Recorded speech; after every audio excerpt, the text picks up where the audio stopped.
ஓம் முருகா சரணம். அன்பார்ந்த கொங்கு சொந்தங்களே,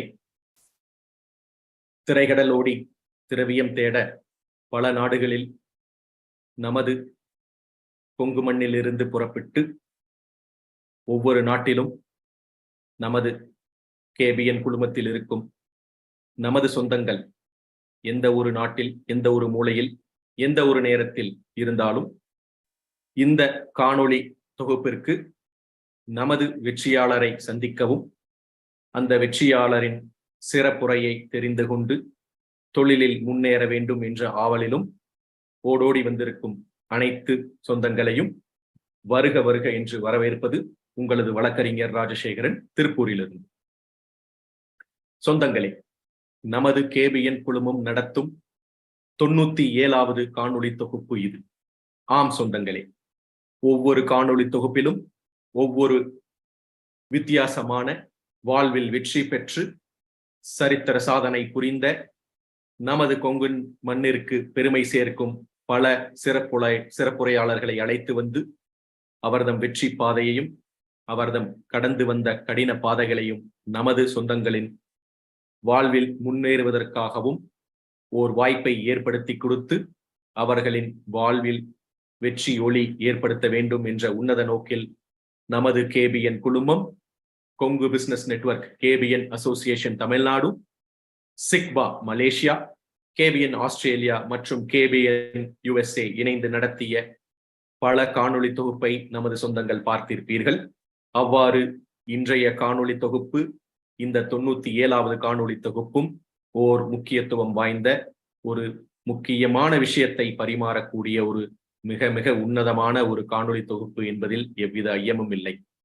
அவ்வாறு இந்த 97வது காணொளி தொகுப்பில் தொழில் முனைவோரின் நிலைத்தன்மை மற்றும் தொழில் திறன், அதாவது ஆங்கிலத்தில் entrepreneurship in sustainability and skilling the Indian view என்ற ஒரு உன்னதமான முக்கியமான தொழில் வாய்ப்புகளை இன்றைக்கும் சந்தித்துக் கொண்டிருக்கும் வெற்றியாளர்களை, படிக்கற்களை ஒரு உன்னத நிலைக்கு கொண்டு செல்வதற்காக இருக்கக்கூடிய இந்த தலைப்பு, இந்த தலைப்பிற்கு ஏற்ற பொருத்தமான ஒரு சிறப்புரையாளர் நமது கொங்கு மண்ணிற்கு பெருமை சேர்க்கும் திரு கவின்குமார் கந்தசாமி அவர்களை நமது கேபிஎன் குழுமம் சார்பாக வருக வருக என்று உளமாற வரவேற்கின்றோம்.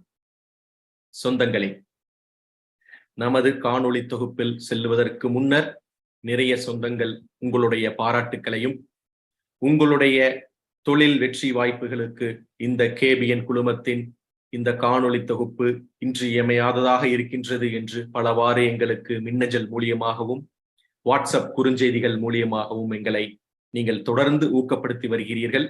அவ்வாறு ஊக்கப்படுத்தி வரும் அனைத்து சொந்தங்களுக்கும் எங்களது நெஞ்சார்ந்த நன்றியை தெரிவித்துக் கொண்டு, இன்றைய சிறப்பு விருந்தினரை பற்றிய முக்கியமான முன்னுரை உங்களுக்காக. சொந்தங்களே, நமது சிறப்பு விருந்தினரை பற்றி தெரிந்து கொள்ள நீங்கள் அவர்தம் வாழ்வில் எவ்வாறு வெற்றியை எடுத்து அந்த வெற்றி படிகளை நோக்கி சென்று கொண்டிருக்கிறார் என்பதை உன்னிப்பாக கவனித்து அவருடைய ஒவ்வொரு அசைவிலும் அவர் தெரிந்து கொண்ட விஷயத்தை நமக்கு பகிர்ந்தளிக்க இன்று வந்திருக்கும் இந்த வாய்ப்பையும் தவறாது நீங்களும் பயன்படுத்தி வெற்றி பெற வேண்டும் என்று உளமாற வாழ்த்து தெரிவித்து, நமது சிறப்பு விருந்தினரை பற்றிய ஒரு முன்னுரை உங்களுக்காக இதோ. சொந்தங்களே, திரு கவின்குமார் கந்தசாமி அவர்கள் ஒரு தொழில் முனைவோராக மட்டுமல்லாமல் சமுதாய பொறுப்பு கொண்ட ஒரு உன்னதமான நபராகவும், வாழ்வில் தொழில் வாழ்வை தாண்டி அவர்தம் ஓர் உன்னதமான நிலையாக படிப்பு சார்ந்த ஒரு எஜுகேஷனிஸ்டாகவும் அதை மிகவும் திறம்பட செயலாற்றி வரும் இன்றைய சிறப்பு விருந்தினரை பற்றி தெரிந்து கொள்வதற்கு முன்னர், அவர் ஓர் குக்கிராமத்தில் இருந்து அதன் பிறகு நமது கொங்கு மண்ணில் இருக்கும் அனைத்து விவசாய பெருமக்களும் இருக்கக்கூடிய அந்த வாழ்வையும் தாண்டி பல இன்னல்களை அவர் குடும்பம் கடந்து இன்று ப்ரோக்ளைம் என்ற ஒரு நிறுவனத்தின் ஃபவுண்டராகவும், அந்த ப்ரோக்ளைம் நிறுவனம் என்ன செய்து கொண்டிருக்கின்றது என்பதை இந்த காணொளியிலும் நீங்கள் தெரிந்து கொள்ளப் போகிறீர்கள். இந்த கிளைமேட் சேஞ்ச் எனக்கூடிய இந்த கால சூழல் நிலை, இதை பற்றி அதை ஒரு புதிய தொழில் வாய்ப்பாக ஏற்படுத்தி கொண்டிருக்கும் இந்த ப்ரோக்ளைம் நிறுவனத்தின் ஃபவுண்டராகவும் திரு கவின்குமார் கந்தசாமி அவர்கள் bachelors degree in business Monash university Melbourne ஆஸ்திரேலியாவில் பயின்று பின்பு பட்டய படிப்பு master of science in global business management என்ற பட்டய படிப்பை Neoma Rouen business school in France முடித்து பல முன்னணி நிறுவனங்களில் பணியாற்றி அதன் வெற்றியை தன்னகத்தை கொண்டு பின்பு தாயகமான இந்தியாவை நோக்கி தொழில் முனைவோராகவும் அவருடைய படிப்பு சார்ந்த விஷயத்தை செயலாற்றி வெற்றி பாதையில் செல்ல வேண்டும் என்ற எண்ணத்திலும் அவர் மேலும் இந்த நாட்டின் ஒரு முன்னேற்ற பாதையில் அழைத்து செல்லுவதற்கு பல யுக்திகளை கையாண்டு அதன் மூலியமாக 84 தொழிலாளர்களை கொண்ட ஒரு நிறுவனம் 2013ஆம் வருடம் இருந்த அவர் நிறுவனத்தை 1200 தொழிலாளர்களாக உருமாற்றி 2022ஆம் ஆண்டு வெற்றிகரமான ஒரு பாதையை அவருடைய asset management, education, skills, safety tech, waste management, drones, carbon neutrality மற்றும் இன்வெஸ்ட்மெண்ட்ஸ் சார்ந்த துறைகளில் மிகப்பெரிய பங்கீடை கொடுத்து அனைத்து தொழில் நிறுவனங்களையும் திரும்பி பார்க்கும் வண்ணம் இருக்கக்கூடிய ஒரு நபர்தான் இன்றைய சிறப்பு விருந்தினர். அவர் மை ப்ரொடெக்ஷன் என்ற நிறுவனத்தின் ஃபவுண்டர் அண்ட் சிஇஓ ஆகவும், K3 management and educational services என்ற நிறுவனத்தின் சீஃப் எக்ஸிகியூட்டிவ் ஆஃபீஸராகவும், மங்களம் எஜுகேஷனல் இன்ஸ்டிடியூஷன்ஸின் மேனேஜிங் ட்ரஸ்டியாகவும், ரிவர்சைட் பப்ளிக் ஸ்கூல் என்ற நிறுவனத்தின் மேனேஜிங் ட்ரஸ்டியாகவும், மங்களம் குரூப் ஆஃப் கம்பெனிஸின் சிஇஓ ஆகவும், வைஸ்கில் என்ற நிறுவனத்தின் டைரக்டராகவும், ஏற்கனவே கூறியது போல் ப்ரோக்ளைம் என்ற நிறுவனத்தின் ஃபவுண்டர் மற்றும் சிஇஓ ஆகவும் அவருடைய பங்கு பல துறைகளில் பறந்து விரிந்து அவருடைய வெற்றி படிக்கட்டுகளை ஒவ்வொரு துறையிலும் மிகவும் சாதிக்கக்கூடிய ஒரு திறன் வாய்ந்த நபராக இன்றைய சிறப்பு விருந்தினர் திகழ்ந்து கொண்டிருக்கிறார் என்பதில் எவ்வித ஐயமும் இல்லை. அவருடைய வாழ்வில் வெற்றியான பல விஷயங்கள் அவருடைய முன்னுரையில் நீண்டு கொண்டே செல்கின்றது. அதை நான் எடுத்து கூற வேண்டுமானால் கண்டிப்பாக ஒரு 10 அல்லது 15 மணித்துளிகள் தேவைப்படும் என்ற காரணத்தினால் ரத்தின சுருக்கமாக அவருடைய முன்னுரையை கூறி நமது சொந்தங்களுக்காக ஒரு காணொளி நமது சிறப்பு விருந்தினரை பற்றி தெரிந்து கொள்ள உங்களுக்காக காத்துக் கொண்டிருக்கின்றது. இதோ அந்த காணொளி, பார்த்து தெரிந்து கொள்ளுங்கள் சொந்தங்களே.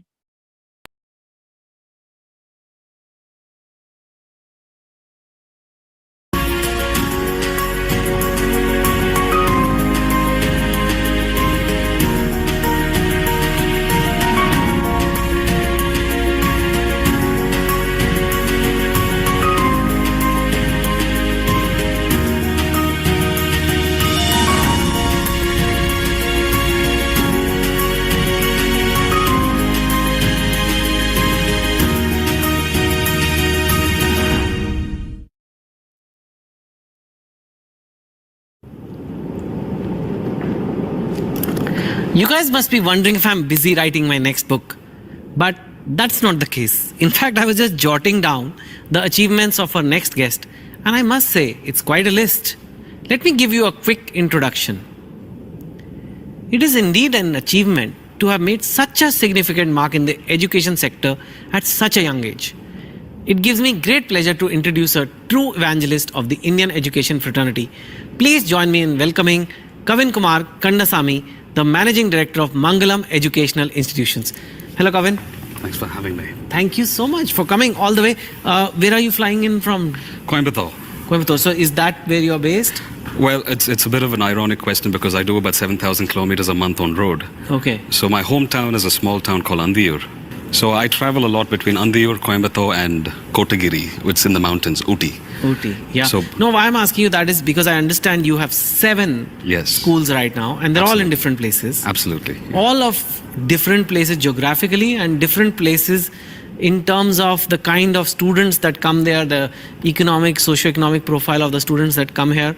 So why don't you first tell about the group, sure, and what you have, and then we can delve further into it. Yeah, I'd love to. So The institutions are called Mangalam Educational Institutions. We started off with one institution in about 1999-2000. Today, we're 7 institutions under the Mangalam Educational Institutions banner. The thing that makes us unique is most educational institutions cater to one specific target segment. Either the ones who have the financial means to do something or the financial means not to do something. It's not based on caste, community, or creed. So one of our institutions deals with students who can afford to only go to a government school, but if they'd like to put pennies together and come into a private school so that they can afford quality education with quality care, we have an institution for them. And we have an institution on the other side, which is a little above in terms of the refinements we can offer. And Mangalam Central School is another institution, another place where there's another different refinement. But all aside, we have one institution in the mountains in Ooty. It's Kotagiri near Ooty. It's called Riverside Public School, which is where the creme de la creme come into. And you're only 31. Well, I mean, yes. You may not think it's only 31, but I can say only 31 because I am 45. But, and you're managing 7 institutions. I'm sure you're like a lot of teachers or a lot of like principals and all you have, they're older than you. Absolutely. Okay. Absolutely. What have I told you? You know, the one most important commodity for me, and forgive me for calling it commodity, but human element that I respect is trust and loyalty. When I sort of came back from my international education, I was looking for people that I could trust, for people that could carry on the vision, that could tell me bluntly, Kavin, this is not the thing to do. Maybe we should look at it differently. So funny enough, some of my own teachers who taught me are working with me now. What were you like as a student? I did fairly well, but I was always at the last bench, not because people put me there, because I thought sitting at the last bench gave me a good perspective on everybody. That was my perspective back then, saying sitting at the back, I saw everybody in the class doing whatever they did. I was always the one who never did extremely well, never did extremely bad. Just planted right in between. Do you have any interesting memory from your childhood? Any interesting story you always share? See, there are a lot of interesting memories from my childhood. But I'd like to tell you a little bit about my family because Sure. the story that I'm Go going to ahead. tell you. So my father is a first-generation entrepreneur, right? So he came from a family that did not have the means to send him to school. He went to the government schools, and back then they had something called the PUC. So Mr. C.K. Kandasamy, my father, he was the state second. And back then education was really valued as and a luxury. When you graduated state second, that was like you've graduated to the Oxfords.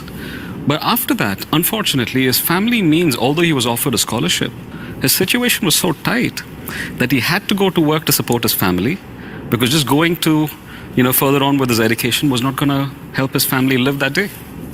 So he went on to work, and from there he did not even have enough money to buy himself a decent meal to get through the day. So he laid the foundation for everything that I am sitting on, right? He started off with a small business, and he was the one who inspired us to get into the field of education, to do justice by the society. So when all this was going, I studied in Montfort School, Yercaud. I mean, much of what I am is back to my alma mater, and it's a very famous institution where Rockford was shot. I think you know the old movie Rockford. It was shot there. So if you're asking for a movie that came in Bollywood, that is my school, right? So all that I am is back to my school. When I started studying at the school, an expensive school, right? My father did not have the means to actually send me there, but he struggled and strived to excel, and he got me there, right? One day, when he was dropping me off at campus, he had to give me some pocket money so that, the residential life, we always have 50 rupees, 20 rupees with us so that we can go buy some things. My father gave me every money in his pocket, which was about 30 rupees. Just took it and gave it to me. And he touched his pocket, and there was no more money in his pocket. So I had to split it with my father. I said, Dad, take this so that you can get back home. And can I keep this? I mean, I was still selfish back then as a young kid, but my father was happy to see that I was able to give something back. But little did he know that moment was going to change me for a lifetime. So if you're asking about an interesting memory, it comes from where my father, sort of envisioned to give us the life that we have today, and that how it has influenced us to go forward. Yeah. Yeah. There's no doubt, and I think the things you learned and now you're making a difference in the life of your students every day. We have a surprise message for you from some of the students and teachers from Riverside. Let's have a look at what they have to say.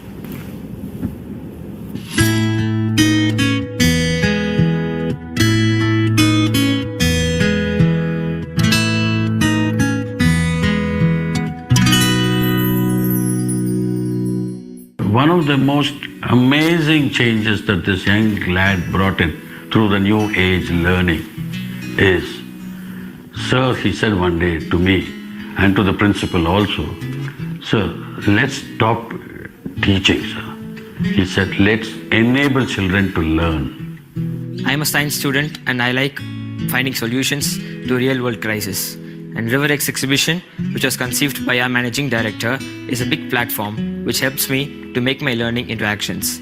We are made to try our luck and improve our skills with the help of the extraordinary faculty we have at Riverside and the support we get from the management, which is spearheaded by our managing director, Mr. Kavin Kumar Kandasamy. When it comes to job satisfaction, you work with me and not under me is what Mr. Kavin always says. That explains his greatness. சொந்தங்களே, இந்த காணொளி தொகுப்பை கண்டிப்பாக அனைவரும் பார்க்க வேண்டும் என்ற ஆவல் இருந்து கொண்டிருக்கும். இதுவே நாங்கள் நீண்ட காணொளி முன்னுரை தொகுப்பாக இந்த நிகழ்ச்சியில் காட்டியிருக்கிறோம். கோவையில் ஆரம்பித்து கோத்தகிரி சென்று, சென்னையில் ஆரம்பித்து ஐநா சபையில் கால் பதித்து, அரவக்குறிச்சியில் ஆரம்பித்து அந்தியூரின் பெருமகனாக தொழிலை தொடங்கி அமெரிக்கா வரை சாதித்துக் கொண்டிருக்கும் இன்றைய சிறப்பு விருந்தினர் நமது கேபிஎன் குழுமத்திற்கு மிக பொருத்தமான நபர் என்ற ஒரு விஷயத்தை, இந்த ட்ரஸ்ட் அண்ட் லாயல்டி என்ற ஒரு வார்த்தையை அவர்தம் இன்டர்வியூவில் தெரிவித்திருப்பது நமது கேபிஎன் குழுமத்தின் ஒரு தலையங்கமான ஒரு ஸ்லோகன் என்னவென்றால், converting your trust into business. இதைத்தான் இவ்வளவு ஆண்டு காலம் ஒரு மிகப்பெரிய ஒரு குடும்பமாக கேபிஎன் குளோபல் என்ற டெலிகிராம் குழுவில் இருந்து அனைத்து சொந்தங்களும் இன்று வரை சாதித்துக் கொண்டிருக்கிறார்கள். அந்த ஒரு சாதனைக்கு ஒரு முன்னேற்பாடாகவும் நமக்கு ஒரு ஒத்துழைக்கும் ஒரு சிறந்த கல்வியாளர் மட்டுமல்ல, ஒரு தொழில் முனைவோர், தொழிலில் எவ்வாறு சாதித்து குழந்தைகள் எதை கற்றுக்கொள்ள வேண்டும் என்ற விஷயத்தையும் தன்னகத்தை கொண்டிருக்கும் இந்த சாதனையாளரை காக்க வைக்க வேண்டாம் என்று கருதி அவருடைய சிறப்புரையை கேட்டுக்கொண்டு காத்திருக்கும் அனைத்து சொந்தங்களுக்கும் இதோ நமது சிறப்புரையாளர் திரு கவின் குமார் கந்தசாமி அவர்கள். வாருங்கள், உங்களுடைய சிறப்புரையை தாருங்கள். அனைவருக்கும் வணக்கம். முதலில் கேபிஎன் குழுமத்தை சார்ந்த அனைவருக்கும் என் பணிவான வணக்கம். மதிப்பிற்குரிய பழனியப்பன் மாரப்பன் அவர்களுக்கும், அட்வொகேட் ராஜசேகரன் அவர்களுக்கும், சேலமை சார்ந்த இளஞ்செழியன் அவர்களுக்கும் என் பணிவான வணக்கம். ஒரு 5 நிமிஷத்துக்கு முன்னாடி இந்த வீடியோ பார்த்தீங்கன்னா அவர் 31 வயசுன்னு சொன்னார். சேத்தன் பகத் இந்தியாவில் ஒரு மிக பிரபலமான ஒரு எழுத்தாளர். அவர் எழுதிய 2 States அண்ட் 3 Idiots அந்த படமெல்லாம் அவங்களோட எழுதின புக்ஸ் எல்லாம் பார்த்தீங்கன்னா மிக பிரபலமான புக்ஸாக கடைசியில் விற்கப்பட்டது. விற்றதுக்கு அப்புறம் கடைசியில் பார்த்தீங்கன்னா மூவிஸாகவும் அதை மாற்றி எடுத்திருக்காங்க. விஜய், அமீர் கான் அண்ட் பல பிரபல பாலிவுட் நடிகர்களுக்கும் அவங்களோட கதையில நடிச்சிருக்காங்க. அவர் ஃபோர்ப்ஸ்ல பேசும்பொழுது இது அந்த வீடியோ பார்த்தீங்கன்னா ஃபோர்ப்ஸ் 2020 40 பேர் எடுகேஷனல் எவாஞ்சலிஸ்ட், அதாவது இந்தியாவை மாற்றக்கூடிய எடுகேஷனல் எவாஞ்சலிஸ்ட் கல்வியாளர்கள் யார் என்று பார்த்தாங்க. அதில் இருக்கிறதுலே தமிழ்நாட்டில் ஒரே ஒரு ஆளை மட்டும்தான் அப்ப சூஸ் பண்ணாங்க. அதுல எனக்கு ஒரு வாய்ப்பு கிடைச்சது. இந்தியாலே அப்ப நான் தான் மிகவும் வயது குறைவான ஆளாக இருந்தேன். மீதி எல்லாமே ஆவரேஜ் ஏஜ் பார்த்தீங்கன்னா கிட்டத்தட்ட ஒரு 50 அல்லது 52 இருந்துச்சு. ஆனா 31 வயசுல அவங்க சூஸ் பண்ணி கொடுக்கும் பொழுது இட் வாஸ் கிரேட் ஆனர். அவங்க வீடியோவை ஷூட் பண்ணும்பொழுது 2019, ரிலீஸ் பண்ணும்பொழுது 2020, இன்னைக்கு எனக்கு 34 வயசு ஆயிடுச்சுங்க. ஸோ அதுல இருந்து இங்க ஒரு 3 வயசு கூடி இருக்கு. So that is something that I have to tell you. முதல்ல என்னை பத்தி ஒரு சின்ன ஒரு கதையை நான் சொல்லிடுறேங்க. அப்பாவோட பேர் C.K. கந்தசாமி, அம்மாவோட பேர் வந்து செல்வமணி கந்தசாமி. அம்மா அப்பா பார்த்தீங்கன்னா அரவக்குறிச்சியை சார்ந்த, அரவக்குறிச்சிக்கு பக்கத்தால இருக்கிற பள்ளப்பட்டி ஸ்கூல்ல தான் படிச்சாங்க. என்னோட தாத்தா வந்து ஒரு விவசாயி, காலமாயிட்டாரு, பட் விவசாயி. அப்புறம் அப்பாவும் வந்து முதல்ல விவசாயத்துல இருந்து ஆரம்பிச்சாங்க.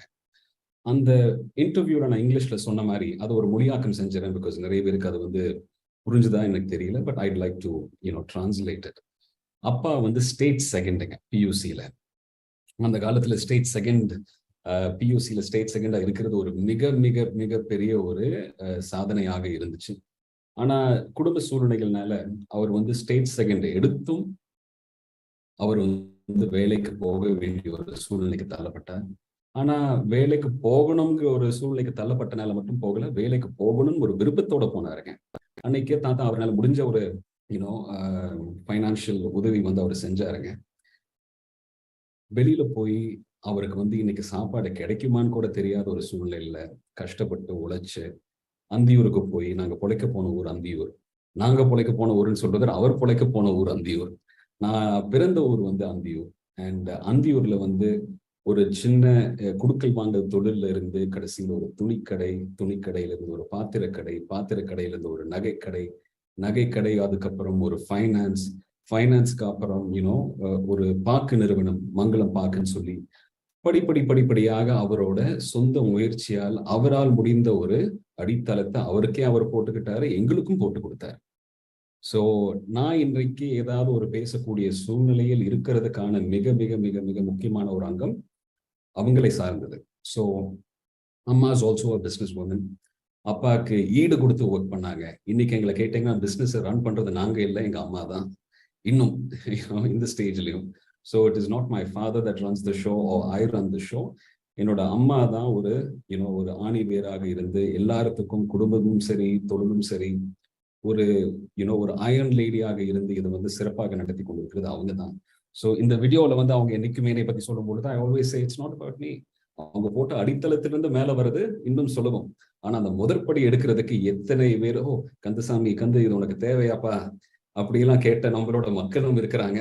அவங்க எல்லாம் பார்த்துட்டு கந்தசாமி பண்ணது போல் நம்மளும் பண்ணணும்ப்பா அப்படின்னு சொன்ன போன மக்களும் இருக்கிறாங்க. ஸோ இந்த அனைத்து சிறப்புகளும் அவர்களை சார்ந்தது மட்டுமே. ஸோ அங்கிருந்து நாங்க என்ன பண்ணோங்க, காலப்போக்கில் அப்பா வந்து ஐ ஹேவ் 2 sisters. எனக்கு 2 அக்காக இருக்காங்க, சண்முகப்பிரியா அண்ட் சுகன்யா. சண்முகப்பிரியாவுக்கு வந்து she is married to a gentleman who works in the bank. என்னோட 2வது அக்கா வந்து she is an Indian trade services officer. Indian trade services officer என்னங்க, IAS, IPS, IRS, IFS போன்ற சிவில் சர்வீஸ் துறைகள்ல ஒரு முக்கியமான ஒரு சர்வீஸ் துறை வந்து இந்தியன் ட்ரேட் சர்வீசஸ். அதாவது வணிகம் சார்ந்த சேவைகள் எல்லாமே, இந்தியாவுக்கு ரூல்ஸ் அண்ட் ரெகுலேஷன்ஸ் எழுதுறது எல்லாமே அந்த டிபார்ட்மெண்ட் தான் எழுதுங்க. இன்னைக்கு டெல்லியில இந்தியாவை ரெப்ரசென்ட் பண்ணி வேர்ல்ட் ட்ரேட் ஆர்கனைசேஷனோட ஒரு ரெப்ரசன்டேட்டிவா இந்தியாவில இருந்து அங்க ரெப்ரசென்ட் பண்ணிக்கிட்டு இருக்காங்க. அண்ட் அவங்க டெல்லியில வந்து சிறப்பாக பணியாற்றி கொண்டு வருகிறார்கள். நான் வந்து பாத்தீங்கன்னா அப்பா அம்மாவோட ஒரு மிக முக்கியமான ஒரு சொத்து எங்களுக்கு கொடுத்தது என்னன்னாங்க, எப்ப நான் உங்களுக்கு என்ன சேர்த்து வைக்கிறோமோ இல்லையோ கல்வியை நல்லா கொடுத்துருன்னு சொன்னாங்க. ஸோ அவர்களுடைய தகுதிக்கு மீறி ஒரு பிரைவேட் ஸ்கூலுக்கு போகணும், ஒரு ரெசிடென்ஷியல் ஸ்கூலுக்கு போகணும். அன்னைக்கு பாத்தீங்கன்னா சிறப்பா இருந்த ஒரு கல்வி நிறுவனம் பாத்தீங்கன்னா ஒரு ரெசிடென்ஷியல் ஸ்கூல்னு பாத்தீங்கன்னா மான்ஃபோர்ட் ஸ்கூல், லாரன்ஸ் ஸ்கூல், இந்த ஊட்டி ஏற்காடு மலைகள்ல இருந்த ரெசிடென்ஷியல் ஸ்கூல்ஸ் மட்டுமே தான் இருந்துச்சு.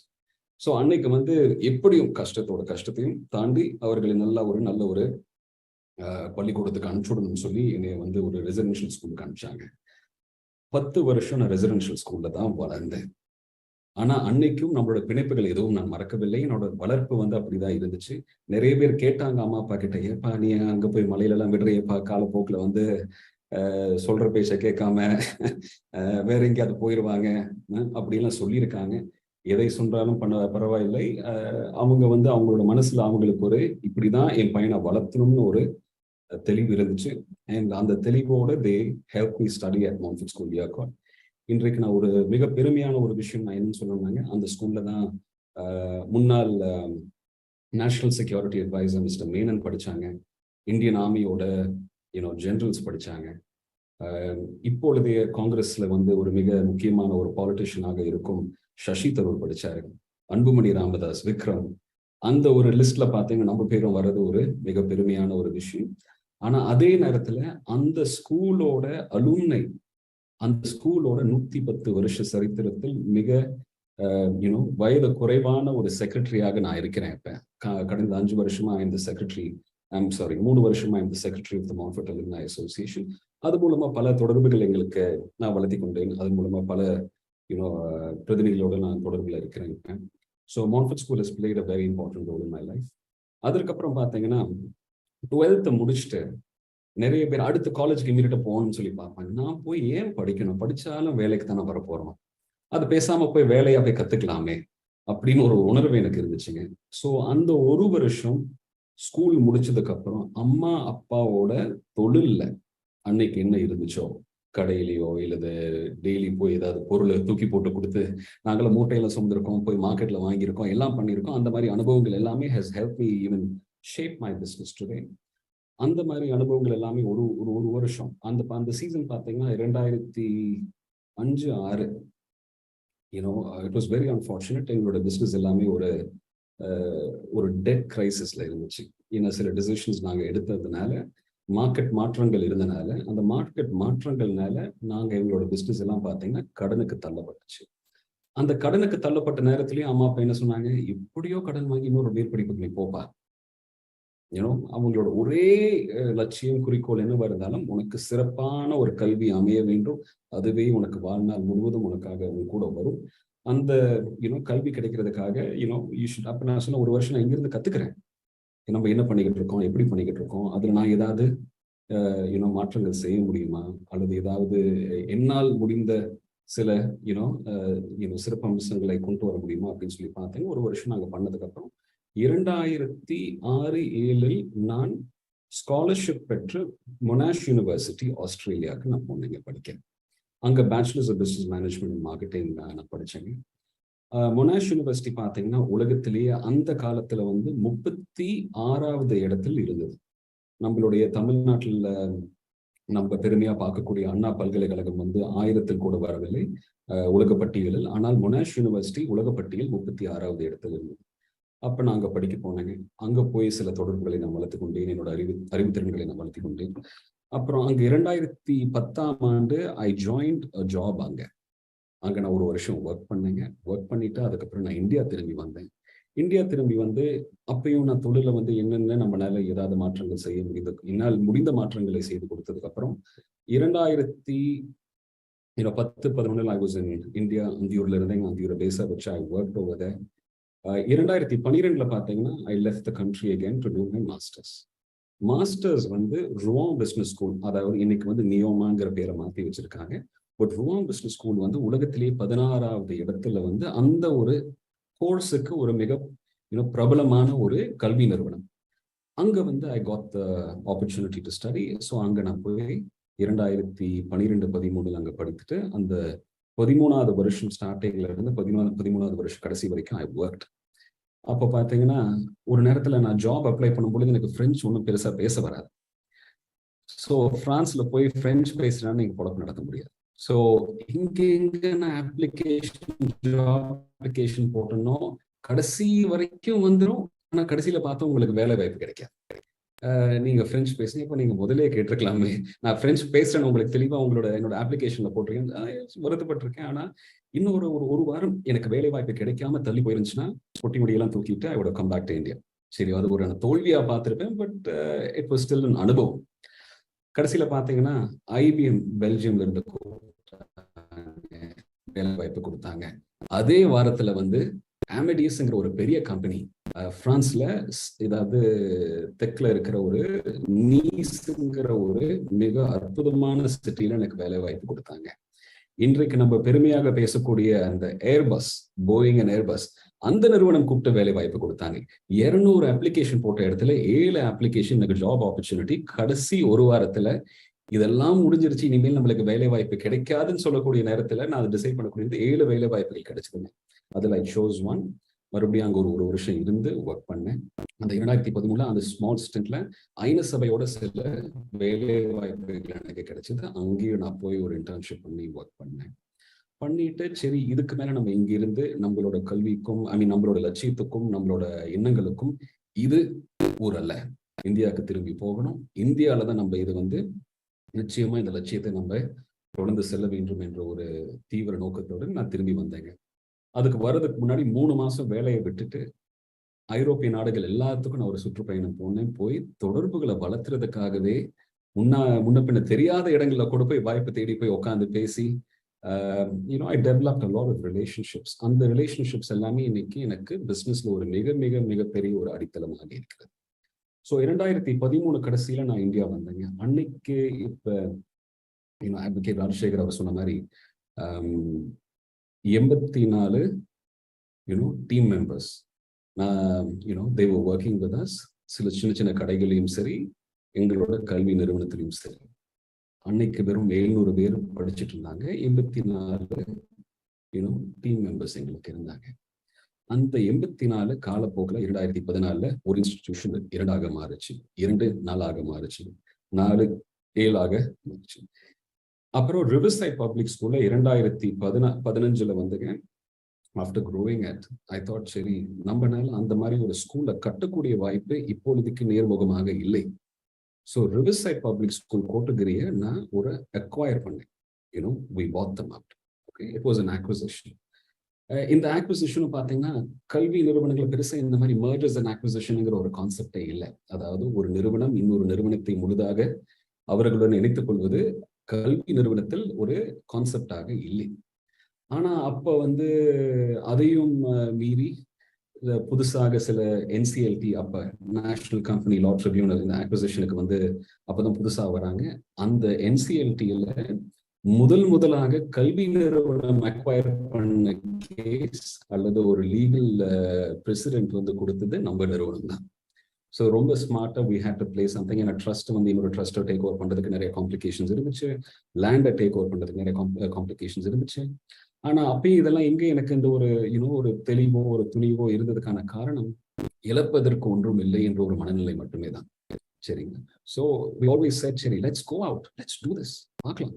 ஸோ இப்போ பார்த்தீங்கன்னா 7 நிறுவனங்கள், நீங்கள் கூறியது போல் 7 நிறுவனங்கள், 8000 மாணவ மாணவியர்கள் and studying in all our different institutions across Anthiyur, Kotagiri எல்லாமே. 2018 பார்த்தீங்கன்னா எனக்கு ஒரு உணர்வு ஒண்ணு இருந்துச்சு. சரி 12 வருஷம் இந்த குழந்தைங்க நம்ம கிட்ட படிக்கிறாங்க, காலேஜுக்கு போறாங்க. காலேஜ்ல ஒரு பிணைப்பு இல்லாம கேட்கறாங்க, நீ என்னப்பா ஸ்கூல்ல படிச்ச அப்படின்னா, நீங்க 12 வருஷம் நீங்க படித்ததை கொச்சையாக பாக்குறாங்க. நீ என்ன ஒரு நிஜமாலுமே உங்க அறிவுத்திறனை வளர்த்திக்கிட்டேயா, இல்ல நீ ஸ்கூல்ல போய் சும்மா உட்காந்துட்டு வந்தியா அப்படிங்கிற மாதிரி ஒரு பார்க்கும்பொழுது எனக்கு என்ன ஆயிடுச்சு, சரி காலேஜ்ல படிச்சுட்டு வேலை வாய்ப்பு தேடி நான் அவங்க வேலைக்கு போகும்பொழுது வேலை கொடுப்பவர்கள் எம்ப்ளாயீஸ் அவங்க என்ன சொல்றாங்கன்னு சொல்லி இந்த கம்பெனிஸ் கிட்ட பேசும்போது, என்ன சார் இது காலேஜ்ல படிச்சுட்டு வர்றது எல்லாமே ஒரு தெளிவு இல்லாம வராங்க, நாங்க மறுபடியும் வேலையை சொல்லி கொடுக்குறோம். So it got me thinking again. சரி, ஸோ 18 வருஷம் அம்மா அப்பா பெற்றோர்கள் எல்லாம் கஷ்டப்பட்டு செலவு பண்ணி கல்வி நிறுவனங்களுக்கு அனுப்பிச்சு விட்டு, ஆனா வேலைக்கு போகும் பொழுது வேலைக்கு தகுந்த கல்வி அவர்களிடம் இல்லை என்பது தெளிவாக தெரிகிறது என்று நான் உணர்ந்து கொண்டேன். 2018 2020 வரைக்கும் பார்த்தீங்கன்னா தமிழ்நாட்டுல எந்த டிஸ்ட்ரிக்ட்ல எந்த திறன்கள் தேவை, அந்த திறன் அங்க இருந்தால் அந்த இண்டஸ்ட்ரி அங்க வளருமா? இன்னைக்கு நீங்க கரூருக்கு போனீங்கன்னா கரூர்ல நிறைய பாடி பில்டிங், அதாவது இந்த பஸ் கோச்சு இதெல்லாம் கட்டுறதெல்லாம் நிறைய பண்றாங்க. நிறைய ஹோம் டெக்ஸ்டைல்ஸ் இண்டஸ்ட்ரீஸ் இருக்கு. ஆனா எத்தனை கல்வி நிறுவனங்கள் அந்த கோச் பில்டிங்க்கும் அந்த ஹோம் டெக்ஸ்டைல்ஸுக்கு தகுந்த கல்வி கொடுக்கறாங்கன்னு கேட்டீங்கன்னா மிக குறைவான நாட்கள் இருக்கு. இதே நேரத்துல நாளைக்கு டிஃபென்ஸ் இந்தியாவில் டிஃபென்ஸ் மேனுஃபேக்சரிங் நல்லா பண்ணணும்னு சொல்லி மத்திய அரசு ஒரு திட்டம் போட்டிருக்கு. அதற்கு மாநில அரசும் ஒத்துழைப்பு கொடுத்திருக்கு. ஆனா அந்த டிஃபென்ஸ் மேனுஃபேக்சரிங் செய்யறதுக்கு எத்தனை கல்வி நிறுவனங்கள் அதற்கு தகுந்த திறன் மேம்பாடுகள் திட்டங்களை கொண்டு வந்திருக்கான்னு பார்த்தீங்கன்னா மிக மிக மிக மிக குறைவாக இருக்கிறது. அதை விடுங்க, எலக்ட்ரிக் வெஹிக்கிள்ஸ்க்கு வாங்க. ஓகே, எல்லாருமே இன்னைக்கு ஈவிங்கிறோம். இன்னைக்கு நம்ம ரோட் சைடு மெக்கானிக் ஏதாவது ஒரு வண்டி பிரேக் டவுன் ஆச்சுன்னா போனை போட்டோம்னா கொஞ்சம் நம்ம சட்டையெல்லாம் பழைய சட்டையெல்லாம் போட்டு கரியெல்லாம் பூசிட்டு ஆயில் எல்லாம் தொடச்சிட்டு நம்ம மெக்கானிக் வந்து 4 தட்டு தட்டினா அப்படின்னா வண்டி வந்து மறுபடியும் ஓடுது. எலக்ட்ரிக் வெஹிக்கிள் அவர் அதை செய்ய முடியாது. அவர் ஒரு லேப்டாப்பை தூக்கிட்டு வரணும், அந்த லேப்டாப்பை வச்சு அவர் பிளக்இன் பண்ணணும், எந்த ட்ரபிள் ஷூட்டிங்கிற பேர்ல எந்த இடத்துல அந்த குறை இருக்குதுன்னு அவங்க கண்டுபிடிச்சிக்கணும், அந்த குறையை அவரே வந்து பூர்த்தி செய்ய முடியுமான்னு அவர் பார்க்கணும். அதை பார்த்ததுக்கு அப்புறம் அவர் பண்ண முடியும்னா ட்ரபிள் ஷூட்டிங் நேரா கம்பெனில இருந்து ஒரு சாஃப்ட்வேர் பேக்கேஜ் அவங்க அனுப்பிச்சு விடுவாங்க.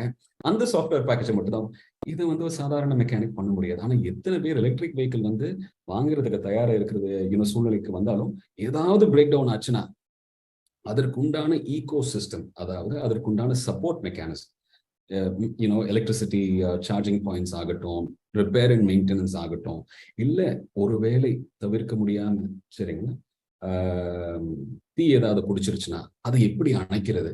தண்ணி ஊற்றி நீங்க அணைக்க முடியாது. It has to be diffused another way.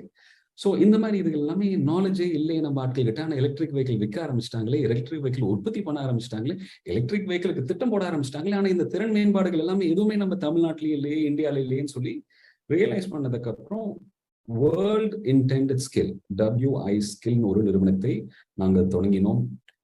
2020 நாங்கள் தொடங்க இருக்கும் காலகட்டத்தில் தான் கொரோனா தாக்கம் வந்து இந்தியாவில் வந்து உருமாறி உள்ளது. அப்பொழுது பார்த்தீங்கன்னா என்னோட கல்வி நிறுவனத்தின் தலைமையை நான் என்னோட மனைவி நந்தினி பிரியா அவர்களிடம் ஒப்படைத்து விட்டேன். அம்மாவும் சிறப்பாக இந்த ஒரு தலைமை கொடுத்துட்டு இருந்தனால சரி நான் 7 வருஷம் இதை பண்ணிட்டேன். இந்த நிறுவனம் நல்ல சிறப்பாக வளர்ந்துருச்சு. இந்த நிறுவனத்துல வந்து கிட்டத்தட்ட இப்போ 1100 பேர் இருக்கிறீங்க. இந்த 1100 பேர் வந்து இங்கேயும் வெளியில போற மாதிரி தெரியல. நீங்களும் அந்த 1100 பேர் இருக்கும் வரை இந்த நிறுவனம் இன்னும் சிறப்பாக வளரும். என்னோட டெய்லி இன்வால்வ்மெண்ட் இதுல தேவையில்லை. நான் அடுத்த கட்டத்துக்கு நான் செல்ல போகிறேன் என்று சொல்லி நாங்கள் எல்லாம் ஒரு டிசிஷன் எடுத்து சரி my wife Nandini and my mother and father அவங்க எல்லாமே வந்து அவங்களோட தலைமையில வந்து இந்த நிறுவனம் நடக்கட்டும்னு சொல்லி நான் சைட்ல வெளியில வரும் பொழுது கொரோனா வந்துச்சுங்க. ஸோ நியாயமா பார்த்தீங்கன்னா இந்தியா முழுசும் வேலை வாய்ப்பு இல்லாமல் சுற்றிய சில இளைஞர்களோட நானும் போடுவேன் அப்படின்னு சொல்லலாம். பிகாஸ் எனக்கு அன்னைக்கு டெய்லி வேலை எனக்கு வேற எதுவுமே இல்லை. நிறுவனங்கள்லாம் இவங்க பார்த்துக்கிட்டு இருந்தாங்க.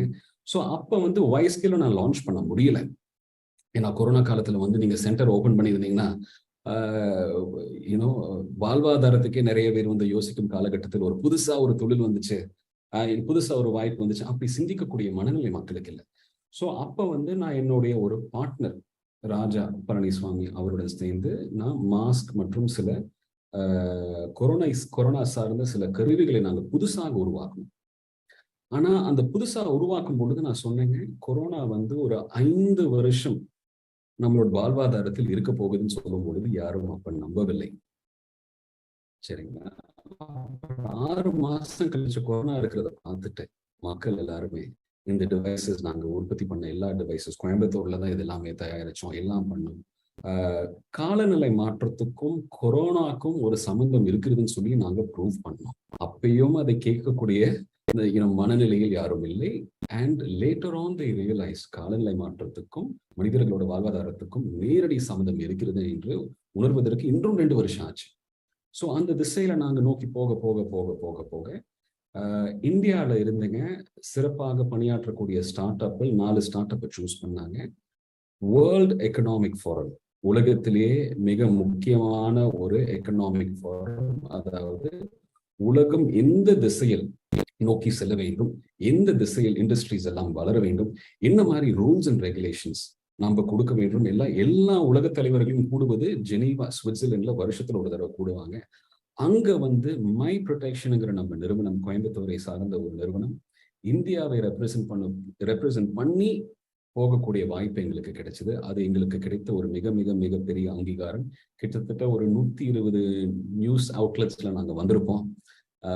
where people spoke about நாங்க எங்களோட சாதனைகளை பத்தி பேசினாங்க. அப்ப புரிஞ்சுக்கிட்டாங்க தட் நம்மளோட வாழ்க்கை வழிமுறைகளை மாற்றினால் மட்டுமே கொரோனா சார்ந்த நோய்கள் அல்லது இது மாதிரி உருமாறும் நோய்களிலிருந்து நாம் தப்ப முடியும் அப்படின்னு மக்கள் உணர ஆரம்பிச்சாங்க. Government also started looking at it. அப்ப நான் அந்த திசையில் போக போக ஐ ஸ்டார்டட் ரியலைசிங் ஸ்கில்ஸ் நம்ம லான்ச் பண்ண வேண்டிய காலகட்டம் வந்துருச்சு. ஏன்னா கொரோனாவோட தாக்கம் வந்து குறைய ஆரம்பிச்சிருச்சு. அப்ப ஐ ரியலைஸ் சரி இப்போ வந்து கரெக்டா நம்ம ஸ்கில்ஸ் லான்ச் பண்ணோம்னா சிறப்பாக போகும்னு சொல்லி 2022 பிகினிங்கில் வந்து பார்த்தீங்கன்னா ஜனவரி மாதம் நாங்கள் வாய்ஸ்கில் நிறுவனத்தை நாங்கள் தொடங்கினோம். அதாவது கிட்டத்தட்ட 2018 தொடங்கி ஆராய்ச்சியெல்லாம் 2020 முடிஞ்சு 2022 தான் நாங்கள் கம்பெனியை லான்ச் பண்றோம். இதை பத்தி ஒரு எக்ஸ்பிளனேஷன் லேட்டா.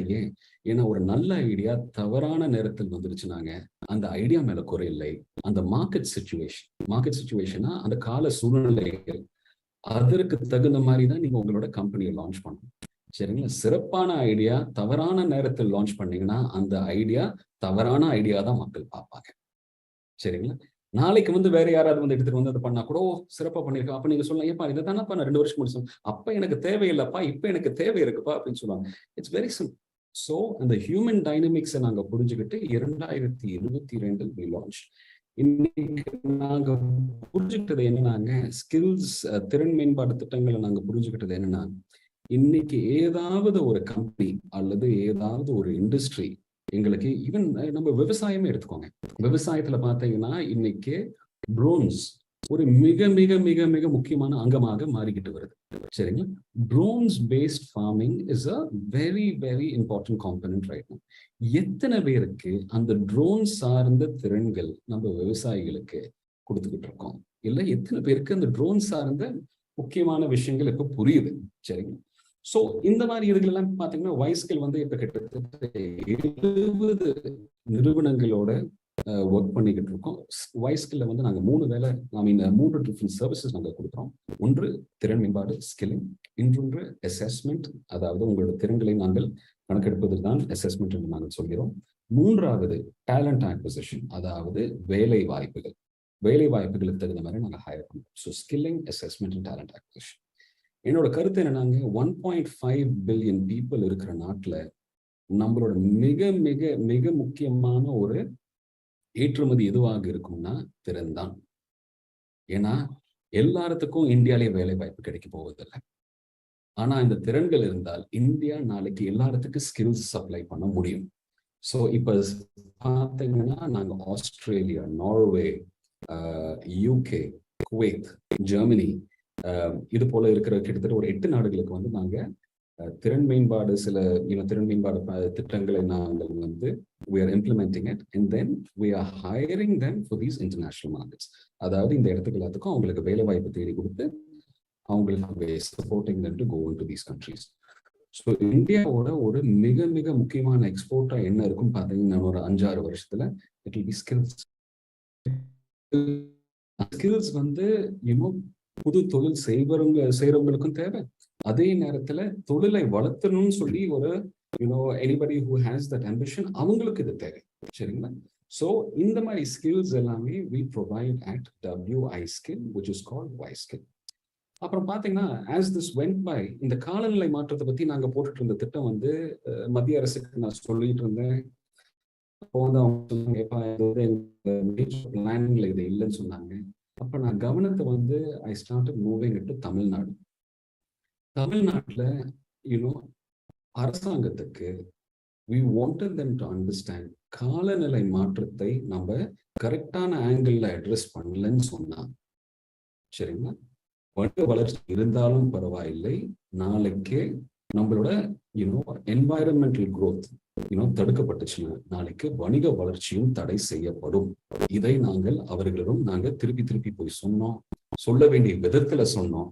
கடைசியில என்ன சொன்னோம்? காலநிலை மாற்றம் ஒரு வாய்ப்பு என்று சொன்னோம், ஒரு வணிக வாய்ப்பு என்று சொன்னோம். அதை கேட்ட உடனே ஆஹா இது நல்லா இருக்கே, இதை பத்தி கொஞ்சம் சிறப்பா சொல்லுங்க, தெளிவா சொல்லுங்க அப்படின்னு சொன்னாங்க. ஸோ அப்புறம் தமிழ்நாடு கவர்மெண்ட் வந்து launched something called Tamil Nadu Green Climate Company. And Tamil Nadu வந்து ஒரு wanted to achieve a $1 trillion GDP vision. GDPனா ஒரு ஸ்டேட்டோட என்டையர் வணிக கொள்முதல் வச்சுக்கோங்க. இதுல வந்து they wanted to achieve $1 trillion. So $1 trillion நாங்க ஒரு பில்லியன் டாலர் 7,000 கோடி, $1 trillion 1,000 கோடி. சரிங்களா? 1000 பில்லியன் அண்ட் 1 trillion தான் 7,000 into 1000. அந்த கணக்கு நம்மளுக்கு இப்ப கணக்கு போடுறதுக்குள்ள டைம் ஆயிரும். ஸோ கிட்டத்தட்ட 70 லட்சம் கோடி வச்சுக்கோங்களேன். சரிங்களா?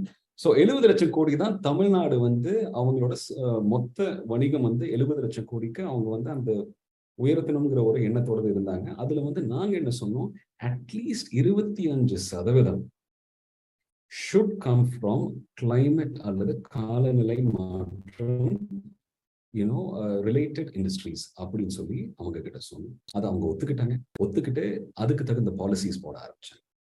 ஏன்னா காலநிலை மாற்றம் is a very very big issue. சரிங்களா? இன்றைக்கு பார்த்தீங்கன்னா குளோபல் வார்மிங் சொல்லி எல்லாரும் சொல்லிக்கிட்டு இருக்காங்க. குளோபல் வார்மிங் என்னன்னாங்க, ஒரு 1.5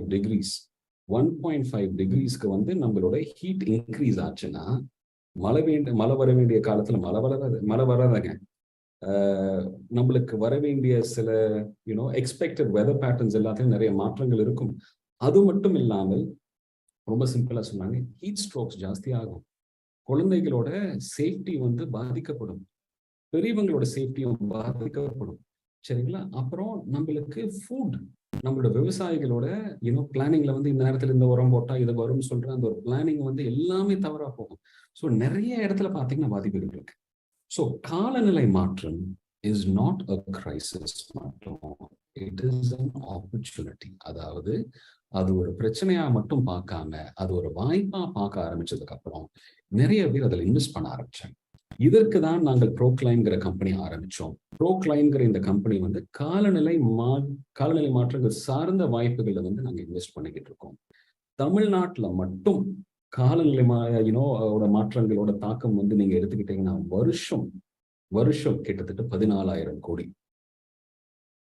சரிங்களா? இதெல்லாம் கூட்டி கழிச்சு பாத்தீங்கன்னா எல்லா ஆங்கிள் போட்டு பாத்தீங்கன்னா 14,000 கோடி. ஸோ 14,000 கோடியை தவிர்க்கக்கூடிய வாய்ப்புகள் என்னென்ன இருக்குதுன்னா அந்த 14,000 கோடிக்கு உண்டான வடிவம் தமிழ்நாட்டுல இருக்கும்.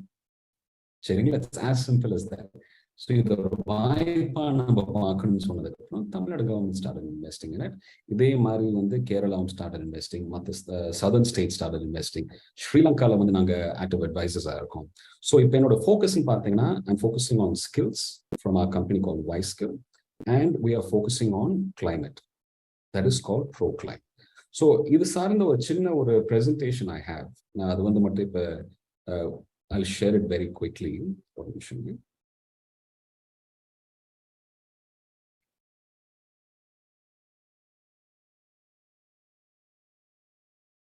Just checking with the.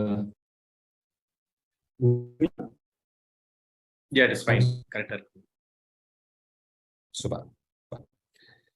So இதை பற்றிலாம் உங்களுக்கு பேசிட்டாங்க. அடுத்த 5 வருஷம் என்னோட கவனம் எல்லாம் பார்த்தீங்கன்னா இந்த ஸ்கில்ஸ் மற்றும் அண்ட் கிளைமேட் சார்ந்த இண்டஸ்ட்ரீஸ்ல மட்டும்தான் இருக்கும். என்னோட வாழ்க்கையை பார்த்தீங்கன்னா 5 வருஷ பேக்கேஜஸ் நான் பார்த்துக்கிட்டு இருக்கேன். முதல்ல 5 to 7 வருஷம் நான் என்ன பண்ணியிருக்கேன், அடுத்த 5 to 7 வருஷம் நான் என்ன பண்ண போறேன், இப்படிதான் என்னோட திட்டங்களை நான் போட்டிருக்கேன்.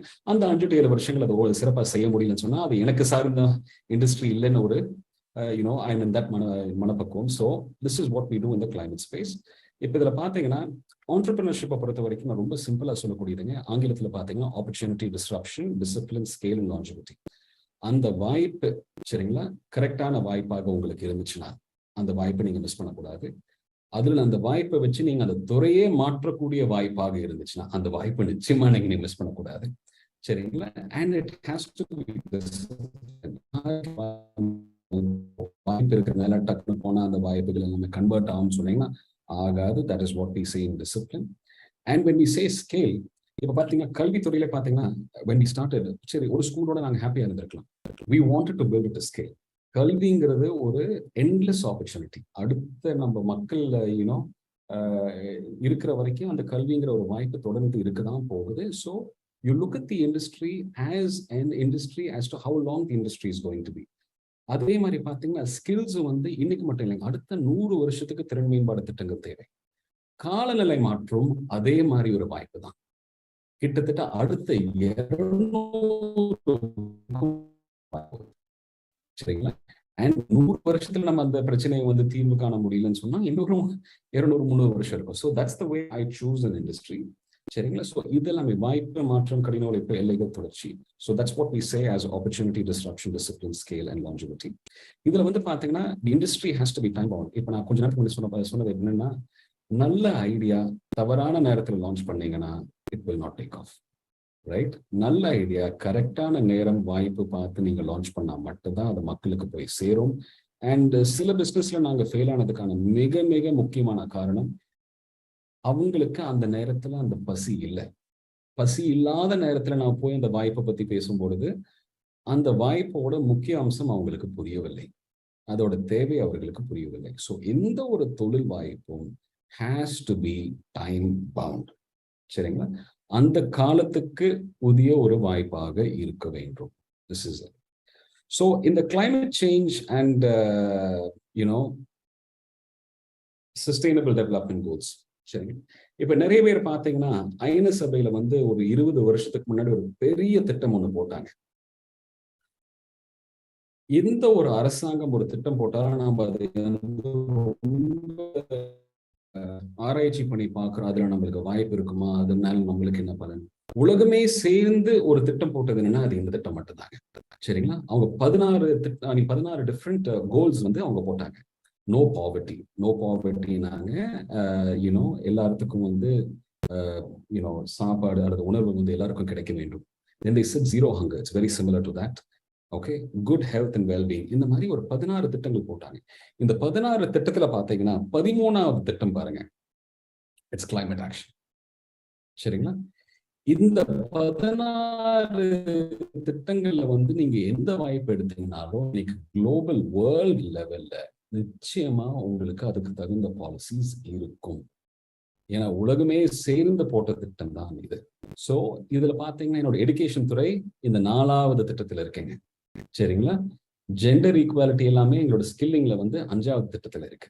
கிளைமேட் மூலமா எங்களுக்கு 11, 13 இந்த, அதாவது நான் இங்க பாத்தீங்கன்னா உங்களுக்கு காமிச்சிட்டு இருக்கேன். அப்புறம் 15 இந்த மாதிரி எல்லா திட்டங்கள்ல வந்து உள்ளடங்கி வருந்துருது. ஸோ இதுல பார்க்கும்பொழுது you have to choose industries where the whole world economy is moving. So நிறைய பேர் இப்போ எங்களுக்கு வந்து நீங்க ஐடியாஸ் இன்வெஸ்ட்மெண்ட்லாம் பிச் பண்ணும்பொழுது அவங்க ஐடியாஸ் நைஸ், ஆனா இன்னைக்கு அதுக்கு தேவையே இல்லை. அதுக்கு இன்னும் ஒரு 20 வருஷம் ஆகும். அந்த தேவை வந்து மக்கள் உணர்வதற்கு இன்னொரு 20 வருஷம். So we keep telling people, look at opportunities that the whole world economy is going to be on. சரிங்களா? ஸோ இந்த சஸ்டைனபிள் டெவலப்மெண்ட் கோல்ஸை எடுத்து உங்களோட பிசினஸ் வாய்ப்புகளை வந்து நீங்க பிளான் பண்ண முடியும்னு சொன்னீங்கன்னா you will definitely have a major opportunity to run your businesses. So இதுல வந்து சில சிறப்பான பிசினஸ் நான் உங்களுக்கு சொல்லிடுறேன். ரெனியூவபிள் எனர்ஜி பத்தி கேள்விப்பட்டிருப்பீங்க, சோலார் இது மாதிரி இதெல்லாம் கேள்விப்பட்டிருப்பீங்க. இப்போ நீங்க சின்ன அளவுக்கு சோலார் போட்டீங்கன்னா கூட அரசாங்கத்துக்கு உங்களுக்கு ஃபண்டிங் கிடைக்குதோ இல்லையவங்க இன்டர்நேஷனல் மார்க்கெட்ல இருந்து கார்பன் கிரெடிட்ஸ்ன்னு சொல்லி காலநிலை மாற்றங்களால் உருவான ஒரு வகைதான் கார்பன் கிரெடிட்ஸ். அதை பத்தி நான் உங்களுக்கு இப்ப தெளிவா சொல்ல போறேன். அது ஒரு வாய்ப்பு. இங்க இருக்கிற நம்மளோட விவசாயி மக்கள் அனைவர்களுக்கும் நான் சொல்ல விரும்புவது carbon credits is an opportunity for you. அது உங்களுக்கு உரிய ஒரு நல்ல வாய்ப்பு. அதை பத்தி நான் தெளிவா சொல்ல போறேங்க. எலக்ட்ரிக் வெஹிக்கிள்ஸ் பத்தி கொஞ்ச நேரத்துக்கு முன்னாடி பேசினேன்.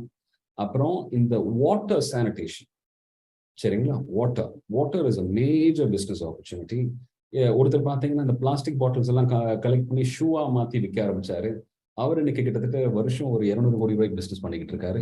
ஒன்லி ஃப்ரம் பிளாஸ்டிக் பாட்டில் ஷூவா மாத்தி வித்தவருக்கு இன்னைக்கு 200 கோடி ரூபாய் வருஷம் பிசினஸ்.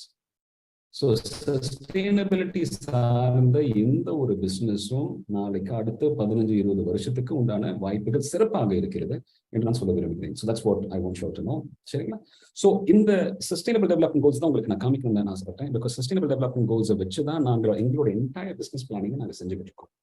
ஸோ இப்போ ப்ரோக்ளைம்ல நாங்கள் 3 சேவைகள் நாங்கள் தருகிறோம்: carbon audits, carbon trades and climate investments. சரிங்களா? கார்பன் ஆடிட்ஸ்னா நம்ம காத்துல இருக்கிற நச்சுத்தன்மை.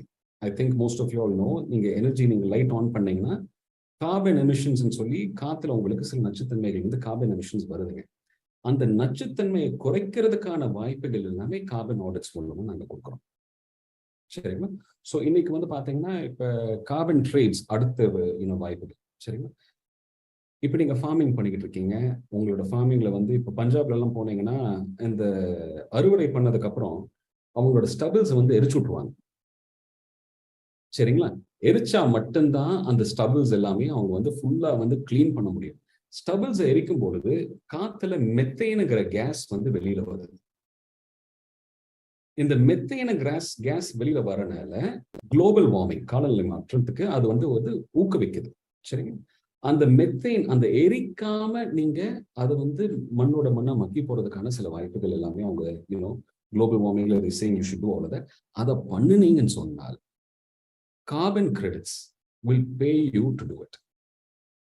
சரிங்களா? ஸோ இன்றைக்கு நம்ம செய்யற அந்த விவசாய வழிமுறைகள் எல்லாமே சில வழிமுறைகளை மாத்தினோம்னா carbon credits is available for you as an additional source of income.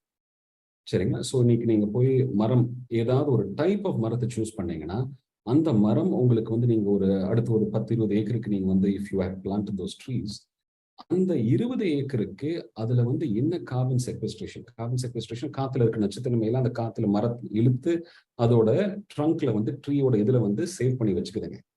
அதை சேவ் பண்ணி வைக்கிறனால அந்த ட்ரீயை நீங்க அழிக்காம இருக்கிறதுக்கு கார்பன் கிரெடிட்ஸ் உலக வங்கி, ஏஷியன் டெவலப்மெண்ட் பேங்க், மற்ற எல்லா மேஜர் பேங்கிங் இன்ஸ்டிடியூஷன்ஸும் தராங்க. இதெல்லாம் நம்ம எப்படி வந்து we can take it for our business ன்னு சொன்னா farmer producer organizations, FPOன்னு சொல்லுவாங்க. I don't think everybody knows what an FPO is. An FPO is like a society. So ஒரு 10 விவசாயிகள் சேர்ந்து ஓகே நாங்க வந்து 100 ஏக்கரை ஒட்டுக்கா வந்து நாங்க இணைச்சு கொண்டு வரோம். எங்களோட விவசாயி நாங்க என்னென்ன விவசாயம் இந்த இடத்துல செய்யறோமோ அது எல்லாமே கார்பன் கிரெடிட் ப்ராக்டிசஸ்க்கு ஃபேவரபிளான ப்ராக்டிசஸ் நாங்க செய்யறோம். எங்களுக்கு கார்பன் கிரெடிட்ஸ் கிடைக்கும் கேட்டீங்கன்னா நிச்சயமாக உங்களுக்கு வாய்ப்பு இருக்கு. ஸோ அந்த பிஸ்னஸ் தான் ப்ரோக்ளைம். சரிங்களா? அண்ட் கிளைமேட் இன்வெஸ்ட்மெண்ட்ஸ் எங்களோட 3வது சர்வீஸ். சப்போஸ் யூ சே நாங்க வேஸ்ட் மேனேஜ்மெண்ட் பண்ண போறோம், நாங்க வாட்டர் மேனேஜ்மெண்ட் பண்ண போறோம், இதனால எங்களோட வேஸ்ட் வந்து நாங்க அதிகமா வந்து டிஸ்போஸ் பண்ணாம நாங்க ரீசைக்கிள் பண்ணி யூஸ் பண்றதுக்கு எங்களுக்கு வாய்ப்புகள் வந்து எங்களுக்கு இருக்குது. அந்த வேஸ்ட் மேனேஜ்மெண்ட் பண்றதுக்கு எங்களுக்கு ஃபண்டிங் தேவை அப்படின்னு சொன்னீங்கன்னா Proclaim as a climate investment company will be able to support you to get that funding. சரிங்களா? இதுக்கெல்லாம் நிறைய வழிமுறைகள் இருக்குதுங்க. அந்த வழிமுறைகள் நம்ம கடைபிடிக்க வேண்டும். அந்த வழிமுறைகள் கடைபிடித்தால் 100% you can get funding for your farming business, for your waste management business, for your sustainability business. So this is what we do at Proclaim. So அடுத்த 5 வருஷம் பார்த்தீங்கன்னா திறன் மேம்பாடு மற்றும் கிளைமேட், இதுதான் எங்களோட ஃபோக்கஸ். இது ரெண்டுமே இந்தியாவுக்கு ஒரு அத்தியாவசிய தேவை என்று நாங்கள் நினைக்கிறோம். There is a huge opportunity for all you people to be a part of it. ஏன்னா இது வந்து உங்களை சார்ந்த ஒரு இஷ்யூ. காலநிலை மாற்றம் இஸ் உங்களை சார்ந்த ஒரு இஷ்யூ. காலநிலை மாற்றத்தை நம்ம இப்பயே வந்து அட்ரஸ் பண்ணலன்னு சொன்னா 100% இன்னொரு 30 வருஷத்துல பார்த்தீங்கன்னா வரக்கூடிய சன்னதிகள் நம்மளை பார்த்து கேட்கக்கூடிய ஒரு கேள்வி என்னவா இருக்கணும், ஏன் நீங்க இந்த ப்ராப்ளம் சால்வ் பண்ணல, ஏன் மழை வர வேண்டிய நேரத்துக்கு மழை வர மாட்டேங்குது, ஏன் நதிகள்ல வந்து நீர் இல்லை, இந்த மாதிரி இஷ்யூஸ் எல்லாமே நம்ம அட்ரஸ் பண்றதுக்கு உலக சமுதாயம் வந்து $8 trillion ஒதுக்கி இருக்காங்க. $8 trillion. இந்த $8 trillion 1% வாய்ப்பு கூட நம்ம தமிழ்நாடுக்கு கொண்டு வர முடியும்னு சொன்னா அதுதான் ப்ரோக்ளைம் செய்து கொண்டு இருக்கிறது. And we're working very closely with the government. And இதை சார்ந்த ஏதாவது கேள்விகள் நீங்க உங்களுக்கு இருந்துச்சுன்னா நிச்சயமா நீங்க எங்களை கேட்கலாம். And if I can answer those questions, I'll definitely answer those questions. ஆனா இதுல வந்து பாத்தீங்கன்னா எல்லாத்துக்கும் ஒரு தெளிவான ஆன்சர் இருக்காது. சில கேள்விகளுக்கு தெளிவான ஒரு ஆன்சர் இருக்காது. பட் உங்களோட ஃபார்மிங் பிராக்டிஸ்ல ஒரு லேயர், அதாவது இன்னொரு அடுக்கு ஒரு உண்டான ஒரு ரெவென்யூ பாசிபிலிட்டி தான் கார்பன் கிரெடிட்ஸ். சரிங்களா? நீங்க இன்னைக்கு போய் அறுவடை செஞ்சு நீங்க விற்றதுக்கு அப்புறம் ஏதோ ஒரு ப்ராக்டிஸ் நீங்க பண்ணியிருக்கீங்க, அந்த ப்ராக்டிஸை வந்து நாங்க கரெக்டா ரெக்கார்ட் பண்ணி இந்த ப்ராக்டிஸ் மூலமா தான் அவர் ஏதோ ஒரு உற்பத்தி செஞ்சிருக்காங்கன்னு சொல்லி நாங்க ப்ரூவ் பண்ண முடியும்னா உங்களுக்கு எக்ஸ்ட்ரா வருமானம் கிடைக்கக்கூடிய வாய்ப்பு தான் கார்பன் கிரெடிட்ஸ். சரிங்களா? ஸோ அதை பத்தி நீங்க தெளிவா கேட்கலாம். And anybody who wants to ask any questions, please do ask. என்னால முடிஞ்ச அளவுக்கு I'll give you answers. But அப்படி இல்லைன்னு சொன்னா some of my team members are also here. அந்த கேள்விகளை நோட் பண்ணி நாளைக்கு மறுபடியும் கேபிஎன் மூலமாக we'll answer all these questions back to you. சரிங்களா? I know 8 o'clock ஆயிருச்சுங்க, அதனால I'm keeping a watch on the time. Over to you. Anybody who wants to ask questions. Right.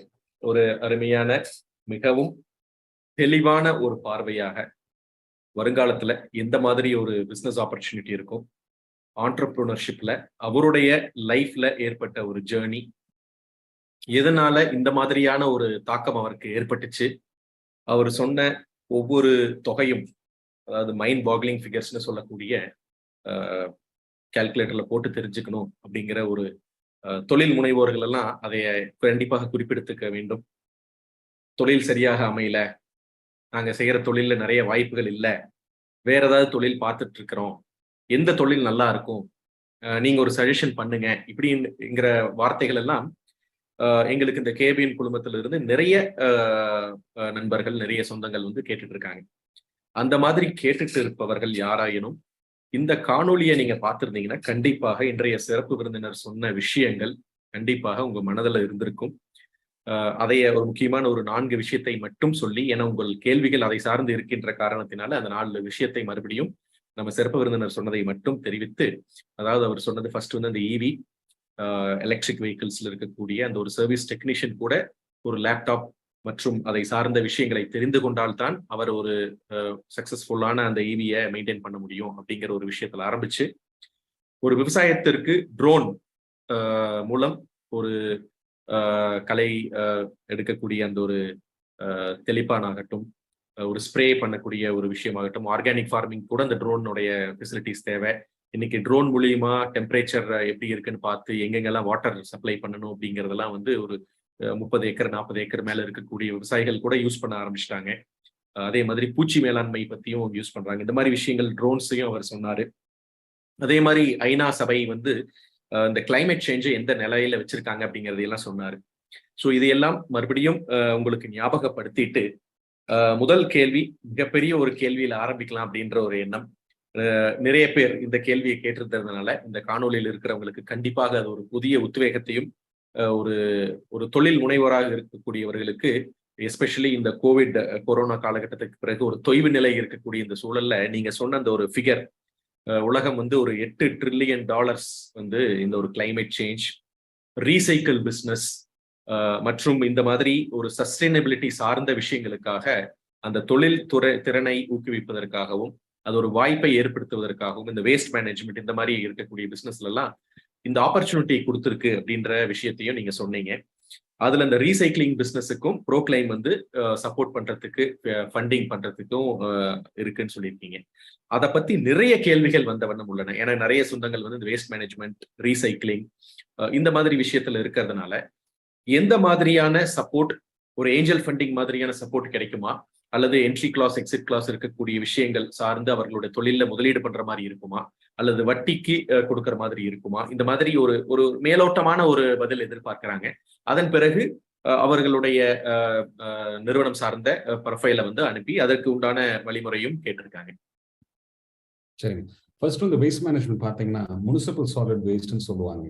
Municipal solid வேஸ்ட்டுங்கிறதுங்க, அதாவது ஒரு கார்பரேஷனோ ஒரு பஞ்சாயத்தோ அல்லது ஒரு ஒரு location எடுத்தீங்கன்னா பொதுவான வேஸ்ட் எல்லாமே முனிசிபல் சாலிட் வேஸ்ட்னு சொல்லுவாங்க.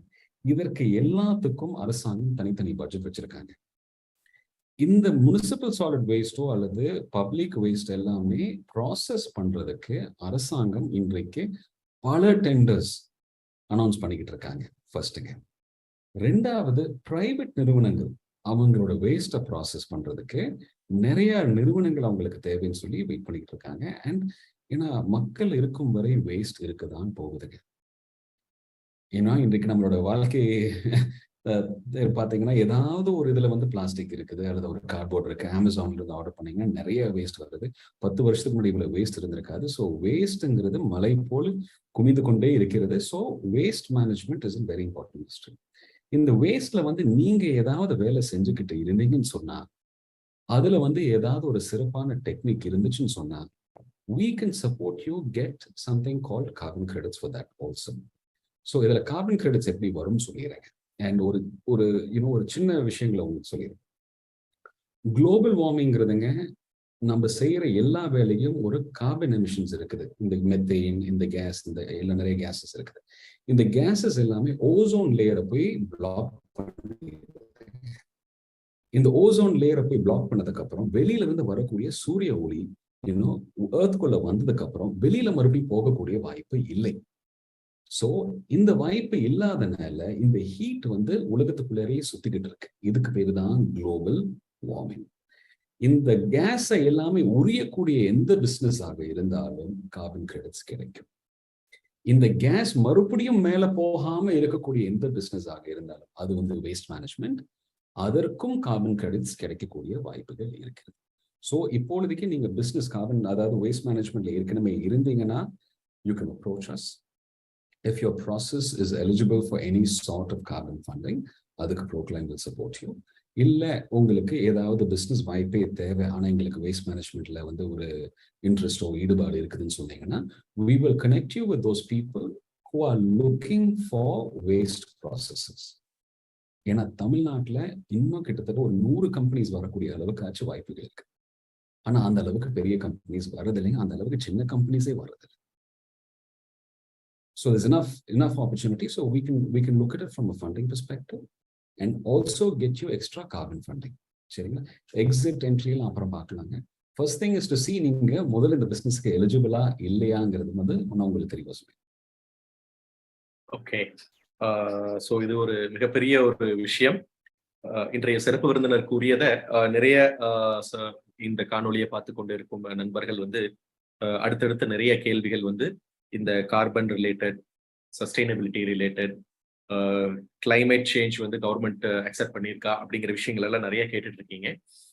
உங்களுக்காக இன்னொரு தகவல், tn.gov.in அப்படிங்கிற இணையதள முகவரி நம்ம தமிழ்நாடு அரசினுடைய ஒரு அங்கீகரிக்கப்பட்ட தமிழ்நாடு அரசினுடைய ஒரு இணையதள முகவரி. அதுல பாருங்க, லாஸ்ட் மந்த் இன்றைய சிறப்பு விருந்தினர் கூறியது போல இந்த கிளைமேட் ரிலேட்டட் பிசினஸ் ஆப்பர்ச்சுனிட்டிஸ், அதுக்கு டெண்டர்ஸ், அது எல்லாமே அவங்க கால்ஃபர் பண்றேன் அப்படிங்கிற ஒரு முன்னெடுப்பு நடவடிக்கை கூட அதுல போட்டிருக்காங்க. ஸோ tn.gov.inல போய் அனௌன்ஸ்மெண்ட்ஸ் அப்படிங்கிற செக்ஷன்ல பாத்தீங்கன்னா உங்களுக்கு உண்டான நிறைய கேள்விகளுக்கு அங்க பதில் கிடைக்கும். அதையெல்லாம் கொஞ்சம் ஒரு ரிசர்ச் பண்ணிட்டு, எனக்கு நிறைய கேள்விகள், ரொம்ப டெப்தான கேள்விகளும் ரொம்ப பேசிக்கான கேள்விகள் எல்லாமே நிறைய வந்திருக்கு. இன்றைய சிறப்பு விருந்தினர் கூறியது போல அத்தனையும் நம்ம இந்த காணொலியில இருக்கக்கூடிய வாய்ப்புகள்ல நம்ம கொடுக்கறது கொஞ்சம் சிரமம். அதனால அந்த இணையதள முகவரியும் நீங்க அங்கீகரிக்கப்பட்ட நம்ம தமிழ்நாடு கவர்மெண்டோட இணையதள முகவரி வெப்சைட்டையும் போய் பார்த்தீங்கன்னா உங்களுக்கு நிறைய கேள்விகளுக்கு அதுல பதில் இருக்கும் அப்படின்னு சொல்லிட்டு, அடுத்தது மிக மிக ஒரு என்ன சொல்றது,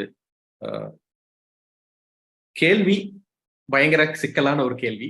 அதற்கு பதில் நம்ம சிறப்பு விருந்தினர் கூறிய அந்த உரையில இருந்து அவங்க பிடிச்சிருக்காங்க. அதை எப்படி அவர் பதில் சொல்றாருங்கிறத நம்ம பார்ப்போம். நீங்க உங்க உரையில ஒரு நல்ல ஐடியா சரியான நேரத்துல நம்ம செயல்படும் பொழுது அது வெற்றியை தீர்மானிக்குது அப்படின்னு சொல்லியிருந்தீங்க. நிறைய பேர்த்துக்கு நல்ல ஐடியா இருக்கு, அதை தவறான நேரத்துல பிரயோகப்படுத்தினதுக்கு பிறகுதான் அது தவறான நேரத்துல அவங்க யூஸ் பண்ணியிருக்காங்கிறதே தெரிய வருது. ஸோ நீங்க நிறைய விஷயங்களை செயல்படுத்தி அதுல வெற்றி கண்டிருக்கீங்க. ஸோ அந்த சூட்சமம் என்ன, அந்த ஒரு புத்திசாலித்தனமான ஒரு விஷயத்த எப்படி நல்ல ஐடியாவை நல்ல நேரத்தை கண்டுபிடிக்கிறது. ஏன்னா நம்ம நல்ல நேரம் ஒர்க் அவுட் ஆயிடுச்சுன்னு நம்மளுக்கு தெரிஞ்சிடும், கரெக்டான நேரத்துல நம்ம மூவ் பண்ணியிருக்கோம். ஆனா 100க்கு 90 பேருக்கு அது ஒர்க் அவுட் ஆகாத சூழ்நிலையில தான் அது சரியான நேரத்துல நம்ம யூஸ் பண்ணலங்கிறது தெரியுது. ஸோ கையை சுட்டதுக்கு பிறகு தெரிந்து கொள்வதை விட எப்படி அந்த நல்ல யோசனை நல்ல நேரத்துல செயல்படுத்துறதுங்கிறது தெரிஞ்சுக்கிறதுக்கு ஏதாவது டிப்ஸ் இருக்கா, இல்ல அதற்கு சில அப்ஸ்ட்ரக்ஷன்ஸை கேரி அவுட் பண்ணி நம்ம தாண்டி வரும்பொழுது அது நல்ல டைம் அப்படிங்கறது தெரிஞ்சுக்க முடியுமா அப்படிங்கறத உங்களுடைய அனுபவத்தின் வாயிலாக இந்த கேள்விக்கு பதில் எதிர்பார்க்கிறாங்க. சரிங்க, அது ரொம்ப சிம்பிளா சொன்னாங்க. எது சக்சஸ் எது ஃபெயிலியர் நம்ம தீர்மானிக்கிறது வந்து உங்களோட பார்வையில தான் இருக்குதுங்க. சில பேர் வந்து அந்த முயற்சி எடுத்ததே ஒரு பெரிய சக்சஸா பாக்குறாங்க. முயற்சி எடுத்ததுக்கு அப்புறம் அதற்கு அவங்க எதிர்பார்த்த பலன் வந்து அவங்களுக்கு கிடைக்கலன்னு வந்து தெரிஞ்சதுக்கு அப்புறம் அது தோல்வியா பாக்குறாங்க. என்னை பொறுத்த வரைக்குங்க இந்த காலகட்டத்துல பாத்தீங்கன்னா சரித்திரம் இஸ் ஒரு வட்டம் மாதிரி. நம்ம பண்ற பல வேலைகள் ஏற்கனவே யாரோ ஒருத்தங்க பண்ணிட்டாங்க, அதற்கு வேற ஒரு பேர்ல பண்ணிட்டாங்க, வேற ஒரு தருணத்துல அவங்க பண்ணியிருக்காங்க, வேற ஒரு நாட்டுல பண்ணியிருக்காங்க, அண்ட் அதை பத்தி நம்மளுக்கு தெரியாம போயிருது. அதுக்கப்புறம் பண்ணதுக்கு அப்புறம் தெரிஞ்சோம் இது ஏற்கனவே ஒருத்தன் பண்ணியிருக்கானா. ஸோ அந்த லேர்னிங் மனப்பான்மை இருக்கிற வரைக்கும் நிச்சயமா உங்களோட மிஸ்டேக்ஸை நீங்க குறைச்சிக்க முடியும். ஆனா லேர்னிங் மனப்பான்மை இருக்கும் பொழுது நீங்க நிச்சயமா கொஞ்சம் ஆராய்ச்சி பண்ணணும். யாராவது இது எங்கேயாவது பண்ணியிருக்காங்களா, இதை பண்ணவங்க கிட்ட வந்து நீங்க தயக்கப்படாம பேசணும். பேசி கேட்க வேண்டிய கேள்விகள் கரெக்டா இருந்தா அதுக்கு தகுந்த பதிலும் உங்களுக்கு கிடைக்கும். கேள்விகள் தவறாக இருந்தால் அதற்கு தகுந்த பதில் தான் உங்களுக்கு கிடைக்கும். So my simple suggestion is please look out for people who have done it before. அதை யாரும் பண்ணலன்னு சொன்னா ஏன் பண்ணலன்னு கொஞ்சம் தெளிவா நீங்க ஆராய்ச்சி பண்ணுங்க. பிகாஸ் சம்டைம்ஸ் நாங்க சில விஷயங்கள் ஆரம்பிச்சதுக்கு அப்புறம் தெரிஞ்சது இது யாருமே பண்ணலையா, நம்ம வந்து பாட்டை பண்ணிட்டு இருக்கும் ஒரு வேலை சக்சஸ் ஆகுமா ஃபெயிலியர் ஆகும். 1 or 2 இன்சிடென்ட்ஸ்ல பாத்தீங்கன்னா அங்க போய் எல்லாம் பண்ணி முடிச்சதுக்கு அப்புறம் பேட்டன்ட் ரைட்ஸ் வரைக்கும் போயிருச்சு. தே டெல்லிங் அஸ், கவின் அது யாருமே பண்ணலையே இது வரைக்கும். ரொம்ப பேசிக்கான விஷயம். ஆனா அப்ப என்ன நினைச்சிட்டோங்க, எல்லாரும் இது எல்லாரும் பண்ணிருப்பாங்கன்னு நினைச்சாங்க. நான் கடைசியில பார்த்தா யாருமே பண்ணல. சோ அந்த மாதிரி ஒரு வாய்ப்புகளும் நாங்க போனதுக்கு அப்புறம் தான் எங்களுக்கு தெரிஞ்சது. First thing is please research. Second, if somebody is done it before, அவங்க கிட்ட தயக்கப்படாம பேசுங்க. மூணாவது, நீங்க முயற்சி பண்ணனா அது சக்சஸ் ஃபெயிலியரான்னு தெரியாது. கடைசியில யார் என்ன சொன்னாலும் உங்களுக்குள்ள ஒரு உள் மனசுல ஒரு ஒரு ஏக்கம் இருக்கும், இதை நான் இப்ப பண்ணியே ஆகணும், ரைட்? நீங்க இப்ப நீங்க என்னை பத்தி பேசுறது எல்லாமே எங்களோட சக்சஸ பத்தி மட்டும் தான் பேசுறீங்க. 10ல் 8 வாய்ப்புகள் எங்களுக்கு ஃபெயில் ஆயிருக்கு. 10ல் 8 வாய்ப்பு. தினசரி we are trying something. சரிங்க, 2 வாய்ப்புகள் தான் எங்களுக்கு மிகப்பெரிய சக்சஸ் ஆயிருக்கு. சக்சஸ் ஆனது மூலமா பிரபலமும் அடைஞ்சிருக்கோம். So we always tell people, நீங்க ட்ரை பண்ற வரைக்கும் அது சக்சஸா ஃபெயிலியரான்னு தெரியாது.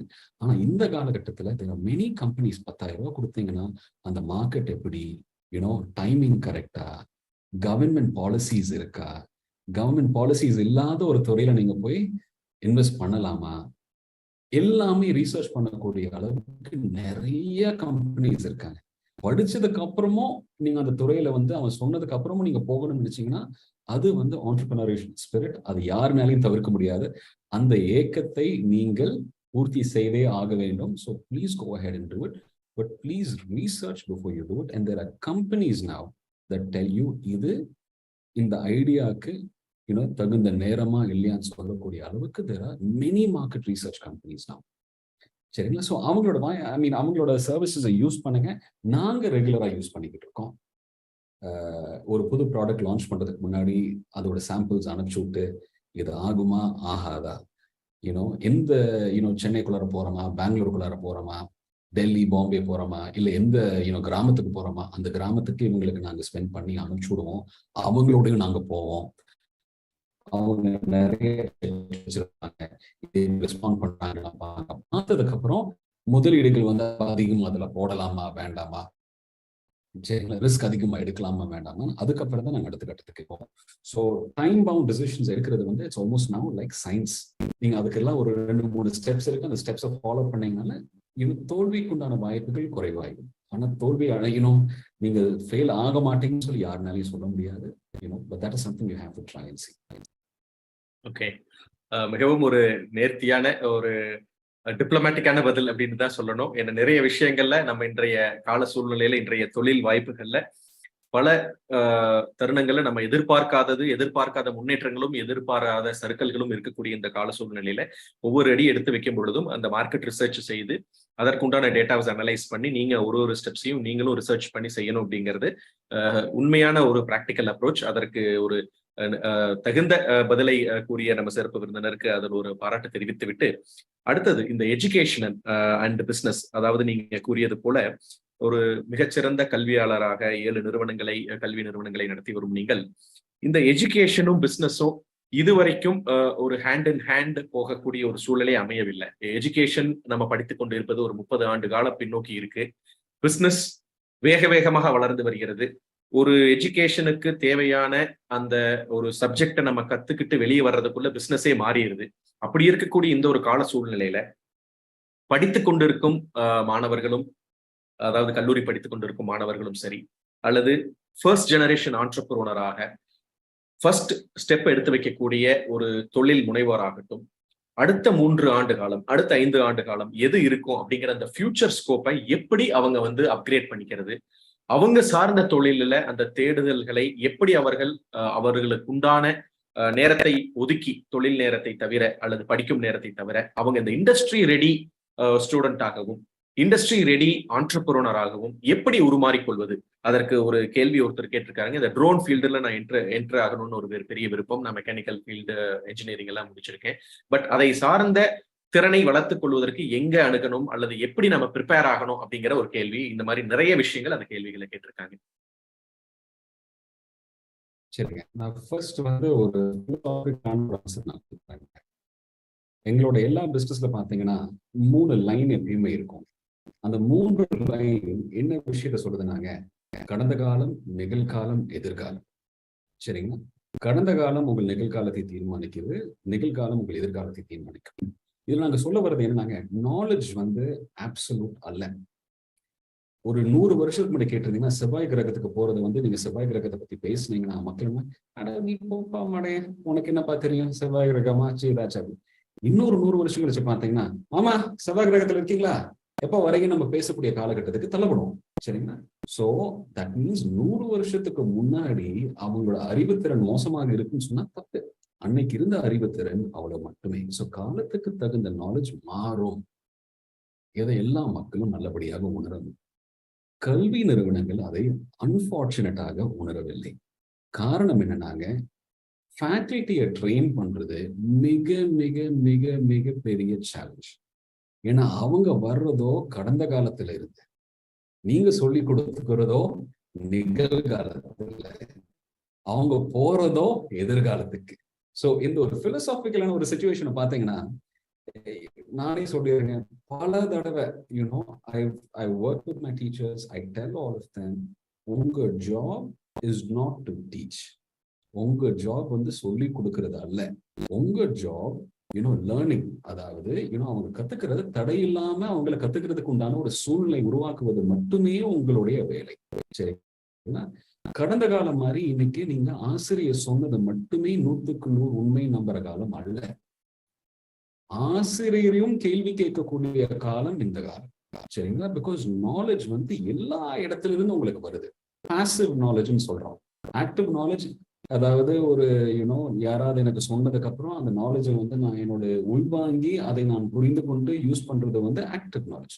பாசிவ் நாலேஜ், இங்கேயோ அதை பத்தி படிச்சேன்பா, அந்த நாட்டுல இதை பண்ணிருக்கப்பா. ஸோ இது வந்து பாசிவ் நாலேஜ். சரிங்களா?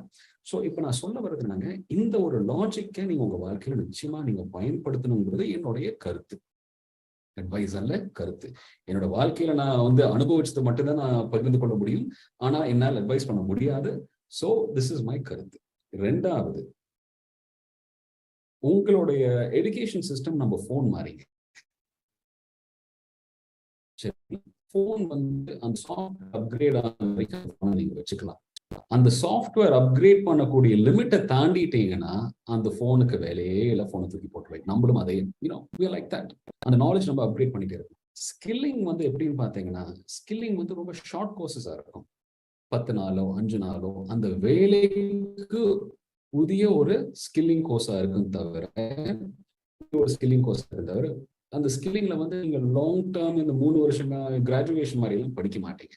ஸோ கரண்ட் எஜுகேஷன் சிஸ்டம்ல பாத்தீங்கன்னா முக்காவாசி பேர் வந்து we are studying to get a graduation, we're not studying to get a skill, we're not learning to get a skill. இந்த மனப்பக்குவம் மாறுற வரைக்கும் நீங்க if you're looking at getting only a graduation, அப்ப யாருக்கிட்ட அந்த குழந்தைகிட்ட கேட்ட நான் கேட்பேங்க, ஏமா நீ என்ன ஆகணும்னு ஆசைப்படுற? அந்த குழந்தை என்ன சொல்லுது, சார் நான் பிகாம் படிக்கணும்னு ஆசைப்படுறேன் சார். ஏமா நீ என்ன ஆகணும்னு ஆசைப்பட்டேன்? அதான் நான் கேட்டேன். பிகாம் படிக்கணும்னு ஆசைப்பட்டேன்னு சொன்ன பாரு, அதை வந்து I don't understand. It's like taking நான் இந்த பஸ்ல போறேன் சார்னு சொல்ற மாதிரி, எந்த இடத்துக்கு போறீங்க தான் நான் கேட்கிறேன். சோ இதை வந்து புரியாம சில பேர் இன்னும் கோர்சஸ் எல்லாம் சூஸ் பண்ற நிலை மட்டுமே தான் இன்னும் தவறான எஜுகேஷன் சிஸ்டம்ல we are thriving. So my request to all of you is please look at the destination and not the journey மட்டும் இந்த விஷயத்துல. ஸோ அப்போ பாத்தீங்கன்னா ஸ்கில்ஸ், நாலேஜ் எதுவா இருந்தாலும் நீங்க வந்து தொடர்ந்து அப்கிரேட் பண்ணிக்கிட்டே தான் இருக்கணும். எந்த ஒரு நாலேஜ் பேஸும் 5 வருஷத்துக்கு மேல தாக்கு பிடிக்காது. இன்னைக்கு நேற்று கத்துக்கிட்டதே நாளைக்கு வந்து பழசா இருக்குங்க. ஸோ எந்த நாலேஜ் பேஸும் 5 வருஷத்துக்கு மேல இனிமேல் won't be relevant. காலையில பார்த்தேங்க, ஈலான் மஸ்க் ஆப்டிமிஸ்ங்கிற ஒரு ரோபோட் வந்து அனௌன்ஸ் பண்ணியிருக்காரு. பிசினஸ்ல எங்களுக்கு கார் இனிமேல் அதிகமாக விற்காது, எங்க ரோபோட்ஸ் தான் அதிகமா விற்கும் சொல்லியிருக்கா. அப்படி கேட்டா என்னங்கிற, அப்படி ஒரு மனுஷனுக்கு 2 ரோபோட்ஸ் தேவைப்படும். இன்னைக்கு 8 பில்லியன் மக்கள் உலகம் முழுசா இருக்காங்க. ஸோ 16 பில்லியன் ரோபோட்ஸ் தேவைப்படும் சொல்றாரு. Things are changing. ஸோ எதுவா இருந்தாலும் ப்ளீஸ் லுக் அட் திஸ். கடந்த காலம், நிகழ்காலம், எதிர்காலம் உங்க நாலேஜ் அப்சல்யூட் அல்ல. உங்க நாலேஜ் அப்சல்யூட் நினைச்சு பேசுனீங்கன்னா நீங்க போற இண்டஸ்ட்ரியிலையும் தவறாதான் நீங்க பார்த்துக்கிட்டு இருப்பீங்க. அதுக்கப்புறம் வர்றவங்க உங்களை கடந்து சென்றுவாங்க. So please look at skilling as a continuous process. இல்லைன்னா உங்களால இது பண்ண முடியும். ஸோ அப்சல்யூட்டா நீங்க யாருனாலையும் சொல்ல முடியுது இந்த இண்டஸ்ட்ரி தான் சக்சஸ் ஆகும், யாருனாலையும் சொல்ல முடியாது. But this is something that we have to continuously do. Okay. அனைத்து கேள்விகளையும் ஒரு சேர இணைத்து ஒரு கேள்வியாக கேட்டதுக்கு காரணம், நிறைய நண்பர்கள் இந்த கேள்வியை நீங்க பலவாறு கேட்டிருந்ததுனால நம்ம சிறப்பு விருந்தினர் அதைய நேர்த்தியாக ஒரே விளக்கமாக கொடுக்க வேண்டும் என்ற காரணத்தினால் கடைசியா 2 கேள்வி. அந்த 2 கேள்வியில ஒரு கேள்வி என்னன்னா, இந்த ஃபியூச்சர் ரெடி பிசினஸ் அப்படிங்கிற ஒரு கான்செப்ட் இப்போ education and business hand in hand போகிறது இல்லை. இன்னைக்கு ஆர்டிஃபிஷியல் இன்டெலிஜென்ஸ் வந்துருச்சு.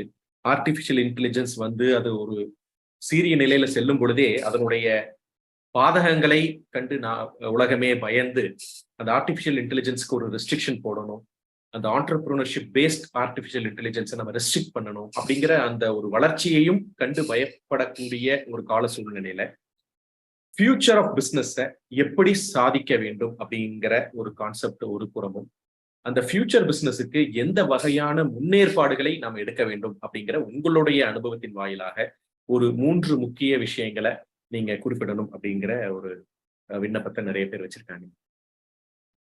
மக்களை சார்ந்த எந்த ஒரு பிஸ்னஸுங்க doesn't have an expiry date. மக்களை சார்ந்த எந்த ஒரு பிஸ்னஸும், நம்மளோட அத்தியாவசிய தேவைகள் உள்ள எந்த ஒரு பிஸ்னஸும் 100% எக்ஸ்பயர் ஆகாது. சரிங்களா? கல்வி is also like that, skilling மேம்பாடு is also like that, and விவசாயம் அல்லது காலநிலை மாற்றம் அதுவும் is also related to that. So அந்த மாதிரி ஒரு லாஜிக்ல தான் பீப்புள் ஓரியன்டட் பிஸ்னஸ் எதுவுமே will always be relevant. சரிங்களா? That is something that we always understand. People relevant business தான் நாங்க இன்னைக்குமே நாங்க இன்வெஸ்ட் பண்ண போறோம். People relevant businessல மட்டும்தான் நாங்க எங்களோட பயணத்தை தொடர்ந்து நாங்கள் we are going to be pursuing it. சரிங்களா? ஒண்ணுங்க. ரெண்டாவது, மாற்றம் ஒன்றே மாறாதது. This is something everybody knows. சரிங்களா? எந்த ஒரு பிசினஸுமே இப்ப பாத்தீங்கன்னா நாங்க நகைக்கடை வச்சிருந்தோம். முதல்ல நகைக்கடைக்கு நாங்க கிட்டத்தட்ட ஒரு பற்றையில ஒரு 10 ஆள் நாங்க இதுக்காகவே நாங்க முதல்ல வேலைக்கு வச்சிருந்தோம். இப்ப எல்லாருமே ஒரே இடத்துக்கு போயிடுறாங்க. மிஷின் மேக் பண்ணுதுங்க. அதே இது பற்றை ஆட்கள் தேவையில்லை. மோல்டு வந்து 3D மோல்டிங் பண்ணி வந்துடுது. அப்படி ஜுவல் அந்த மோல்டன் கோல்டு யூஸ் இது பண்ணாங்கன்னா உங்களுக்கு அந்த செயினோ ஸ்நாக் எதுவும் கிடைக்கணுமோ கிடைச்சிருது. சரிங்களா? மாற்றம் ஒன்றே மாறாது. ஸோ இன் திஸ் சிச்சுவேஷன் எல்லா சேவைகள் நம்ம இப்ப என்னென்ன நம்ம யூஸ் பண்ணிக்கிட்டு இருக்கோமோ அந்த சேவை நிச்சயமா நாளைக்கும் தொடரும். ஆனா வேற ஒரு ரூபத்துலதான் அது மாறி மறுபடியும் தொடரும். ஆனா அந்த சேவை முற்றிலும் தவிர்க்கப்படாது. It will continue to be there. சரிங்களா? நம்மளோட ரெஸ்டாரண்ட் பிசினஸே எடுத்துக்கோங்க. இன்னைக்கு நீங்க டேபிள்ல சர்வ் பண்ணிட்டு இருந்த ரெஸ்டாரண்ட் பிசினஸ் போய் இன்னைக்கு வீட்டுக்கு சர்வ் பண்ணக்கூடிய ரெஸ்டாரண்ட் பிசினஸா மாறிடுச்சு. சரிங்களா? சோ இன்னைக்கு டேபிள்ஸ் எல்லாமே தள்ளி விட்டு வெறும் கிளவுட் கிச்சன்கிற ஆட்கள் எல்லாமே நல்லா சிறப்பா பண்ணிக்கிட்டு இருக்காங்க. ஒண்ணு இல்ல, ஒரு மாடியில 4 ஸ்டவ் போட்டோமா, சமையல் பண்ணோமா, டெய்லி பேக்கெட்ஸ் வெளியில அனுப்பிச்சுட்டோமா, அந்த பிசினஸ் மாறிடுச்சு. அந்த தேவை என்ன இருக்குது. ஆனா அந்த தேவை வந்து இனி கடைக்கு வந்து சாப்பிடுறதுக்கு பதிலாக வீட்டுல உட்காந்து அதே சாப்பாடு வந்து சாப்பிடுறாங்க. So this is something I wanted to understand. மாற்றம் ஒன்றே மாறாதது. It will always be there. அந்த சேவை தேவை இருக்கும். ஆனால் அது ஒரு மாதிரி வேற ஒரு ரூபத்தில் இருக்கும் தவிர அந்த ரூபம் வந்து அந்த சேவையோ தேவையோ தொடர்ந்து இருக்கும். மூணாவதுங்க, this is something that we've understood fundamentally. தனித்து நீங்க பண்ணணும்னு நினைச்சீங்கன்னா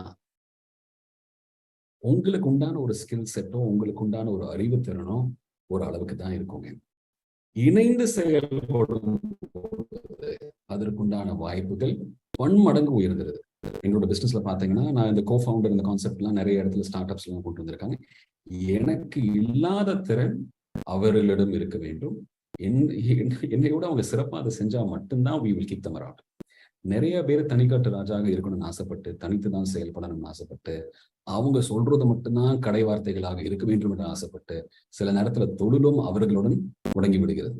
So my simple humble request to everybody is please work together. 3-4 பேர் இணைந்து அதை நீங்க செய்ய முடியக்கூடிய வாய்ப்பு இருந்துச்சுன்னா ரிஸ்க்கும் ஸ்ப்ரெட் ஆகும். ரிஸ்க் ஸ்ப்ரெட் ஆகிறனால உங்களுக்கு உண்டான வாய்ப்புகளும் வந்து நீங்க சீக்கிரமாக நீங்க அதை வந்து உங்க லட்சியத்தையோ உங்களோட whatever destination you want to achieve, you definitely achieve it. So I repeat myself, first thing, people oriented business, மக்களை சார்ந்த எந்த ஒரு தொழிலோ சேவையோ 100% தொடர்ந்து இருக்கும். சரிங்களா? ரெண்டாவது, மாற்றம் ஒன்றே மாறாதது. அந்த சேவைகள் இருக்கும் பொழுது வேற ஒரு ரூபத்தில் இருக்கும் தவிர மாறாது. இணைந்து செயல்பட்டீங்கன்னா sometimes you can combine the companies or people's resources. செய்றாங்க.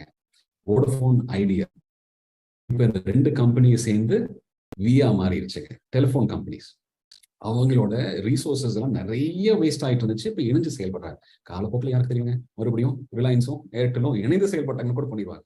இதர காம்படிஷன் கமிஷன் வேண்டாம்னு சொல்லுவோம், அது வேற விஷயம். பட் மொத்தத்துல இணைந்து செயல்படும் பொழுது தேவையான ரிசோர்ஸ் மிக மிக மிக பெரிய அளவுல குறைஞ்சிரும். you'll be able to focus on உங்களோட இலக்கு என்ன, அதை மட்டும் தான் நீங்க நோக்கி செல்வீங்க. So please work together if you can. Okay, மிகவும் ஒரு சரியான பாதையில் கொடுத்த ஒரு பதில். இன்றைய சிறப்பு விருந்தினர் கூறியது போல இந்த கிளவுட் கிச்சன் அப்படிங்கிற கான்செப்ட் வந்து நம்மளுடைய கேபிஎன்னோட செஷன்லயே ஹரிபவன் ஹோட்டல்ஸ்ல இருந்து வந்து நம்ம சிறப்பு விருந்தினர் வந்து அதை மிக தெளிவா சொன்னார். எப்படி ஒரு ஹோட்டல் இண்டஸ்ட்ரி, ஒரு ரெஸ்டாரண்ட் இண்டஸ்ட்ரி எப்படி உருமாறி இருக்குன்னு அவர் சொல்லி நம்ம அந்த காணொலி முடிந்து இந்த தருணத்துல இன்றைய சிறப்பு விருந்தினர் கூறியது போல இந்த கிளவுட் கிச்சன்ங்கிற கான்செப்டே பல வகையாக உருமாறி ஒரு வாரத்திற்கு முன்னாடி நான் பார்த்தேன் ஒரு பெரிய ஹோட்டல் ரெஸ்டாரண்ட் வந்து செஃப் அட் ஹோம் அப்படிங்கிற ஒரு கான்செப்ட் இன்ட்ரடியூஸ் பண்ணியிருக்காங்க. அந்த ஹோட்டல்ல இருந்து செஃப் வீட்டுக்கே வந்து அவங்க செய்யற டிஷ்ஷை வந்து நம்ம ஒரு ஃபங்க்ஷனுக்கு செஞ்சு கொடுக்குறாங்க அப்படின்ற மாதிரி. ஸோ டிஃப்ரெண்ட் திங்கிங்ஸ், டிஃப்ரெண்ட் ஏரியாஸ்ல பல விஷயங்களை நம்ம தொழில புகுத்தணும் அப்படிங்கிறத மிகவும் தெளிவாக நம்ம தொழில் செய்யக்கூடிய இளைய தலைமுறையினருக்கு புரியும் வண்ணம் தெளிவாக சொல்லியிருக்காங்க. அடுத்ததாக இந்த விவசாயம் சார்ந்த பிசினஸை பத்தி ஒரு கேள்வி கேட்டிருக்காங்க. அதாவது இந்த கார்பன் கிரெடிட்ஸ் அப்படிங்கிற அந்த விஷயத்தை சார்ந்த அந்த கேள்வி. நாங்க வந்து ஒரு பெரிய நிறுவனம் நடத்தி வருகிறோம். எங்களுக்கு வந்து 20 ஏக்கர் நிலம் இருக்கிறது. அந்த 20 ஏக்கர் நிலத்தை வந்து நாங்க இந்த கார்பன் கிரெடிட்டுக்கு யூஸ் பண்றதுக்கு எந்த வகையான பயிர் நம்ம செய்ய முடியும், அதற்கு நம்ம வந்து வனத்துறையோ இல்ல யாரையோ அணுகுனா அவங்களுக்கு வந்து இந்த கார்பன் கிரெடிட்ஸ் எது கிடைக்கும், எப்படி நம்ம அதை செய்யணுங்கிற கான்செப்ட் தெரியல, மரக்கன்றுகளை மட்டும்தான் தர்றாங்க. ஸோ இந்த கார்பன் கிரெடிட்ஸை நம்ம நிறுவனம் வைத்திருக்கிறது, அந்த கிரெடிட்டை எப்படி நம்ம எடுக்க முடியும், அதை எதுக்காவது பிரயோஜனப்படுமா, அதனுடைய பெனிஃபிட்ஸ் என்ன அப்படிங்கிற அந்த ஒரு கேள்வி கேட்டிருக்காங்க. இந்த கேள்வி நான் சாட்ல இப்பதான் படிச்சுட்டு இருந்தேன். நீங்க சொல்ல I will just getting an understanding. ஃபர்ஸ்ட்டுங்க, there is something called a baseline. Baseline இன்னைக்கு அந்த இடத்துல நீங்க என்ன பண்ணிட்டு இருந்தீங்க, அது எந்த அளவுக்கு கார்பன் ஈர்ப்பு சக்தி உள்ள மரங்களோ அல்லது விவசாய வழிமுறைகளோ அப்படின்னு சொல்லி நாங்க பார்ப்போம். அந்த இடத்துல இருந்து இன்னும் அதிகமாக நீங்க கார்பன் இழுக்கும் தன்மை உள்ள சில மரங்களோ அல்லது விவசாய வழிமுறைகள் நீங்க கடைபிடிக்கக்கூடிய வாய்ப்புகள் இருந்துச்சுன்னா அந்த டிஃபரன்ஸ் என்னவோ அந்த டிஃபரன்ஸுக்கு தான் நாங்க கார்பன் கிரெடிட் ஸ்கீம்ல உங்களை ரெஜிஸ்டர் பண்ணி இந்த வழிமுறைகள் மாற்றங்கள்னால் இவர்கள் வந்து இந்த அளவுக்கு கார்பன் கிரெடிட்ஸ் வந்து கார்பன் வந்து ஈர்க்கும் சக்தி உள்ள சில ப்ரொசீஜர்ஸை ஃபாலோ பண்றாங்க, அதனால இவங்களுக்கு வந்து நம்ம கார்பன் கிரெடிட்ஸ் கொடுக்கணும்னு சொல்லி நாங்க ஆடிட் பண்ணி கரெக்டா அந்த பேப்பர்ஸ் எல்லாமே நாங்க சப்மிட் பண்ணிடுவோம். இது ஒரு 3 to 6 மாசம் ப்ராசஸ்க்கு. ஆனா கார்பன் கிரெடிட்ஸை பத்தி ஒண்ணு நீங்க தெளிவா தெரிஞ்சுக்கணும்.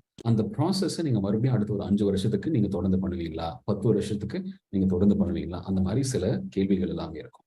அண்ட் இஃப் யூ சே 10 வருஷத்துக்கு நான் இதை தான் தொடர்ந்து பண்ண போறேங்க, அப்ப நாங்க உங்களுக்கு மறுபடியும் அடுத்த கட்ட வழிமுறைகள் உங்களுக்கு கொடுப்போம். இப்படியெல்லாம் நாங்க உங்களை 6 மாசத்துக்கு ஒரு தடவை, 3 மாசத்துக்கு ஒரு தடவை இப்படி ஆடிட் பண்ணுவோம், அல்லது சேட்டலைட் வச்சு ஆடிட் பண்ணுவோம். இன்னைக்கெல்லாம் பாத்தீங்கன்னா தொழில்நுட்பம் வந்து இட்ஸ் வேற லெவல்ல இருக்கிறனால ஜியோஸ்பேஷியல் டெக்னாலஜிஸ் மூலமா அந்த இடத்துல வந்து அவ்வளவு வந்து கார்பன் ஈர்ப்பு சக்தி இருக்குதா இல்லையா அப்படின்னு சொல்லி தொடர்ந்து மானிட்டர் பண்ணும்பொழுது அந்த மரங்கள், நீங்க எந்த மரங்கள் அங்க நீங்க நட்டினீங்களோ அந்த மரக்கன்கள் வந்து தொடர்ந்து அந்த கார்பன்ல ஈர்த்துட்டு இருக்கான்னு சொல்லி பார்த்தா அப்ப நீங்க உங்களுக்கு வருஷம் அந்த அமௌண்ட் என்ன வரணுமோ தொடர்ந்து உங்களுக்கு வரக்கூடிய வாய்ப்புகள், உங்க பேங்க் அக்கௌண்ட்டுக்கு வரக்கூடிய வாய்ப்புகள் தெளிவா நாங்க ப்ராசஸ் பண்ணி கொடுத்துருவோம். சரிங்களா?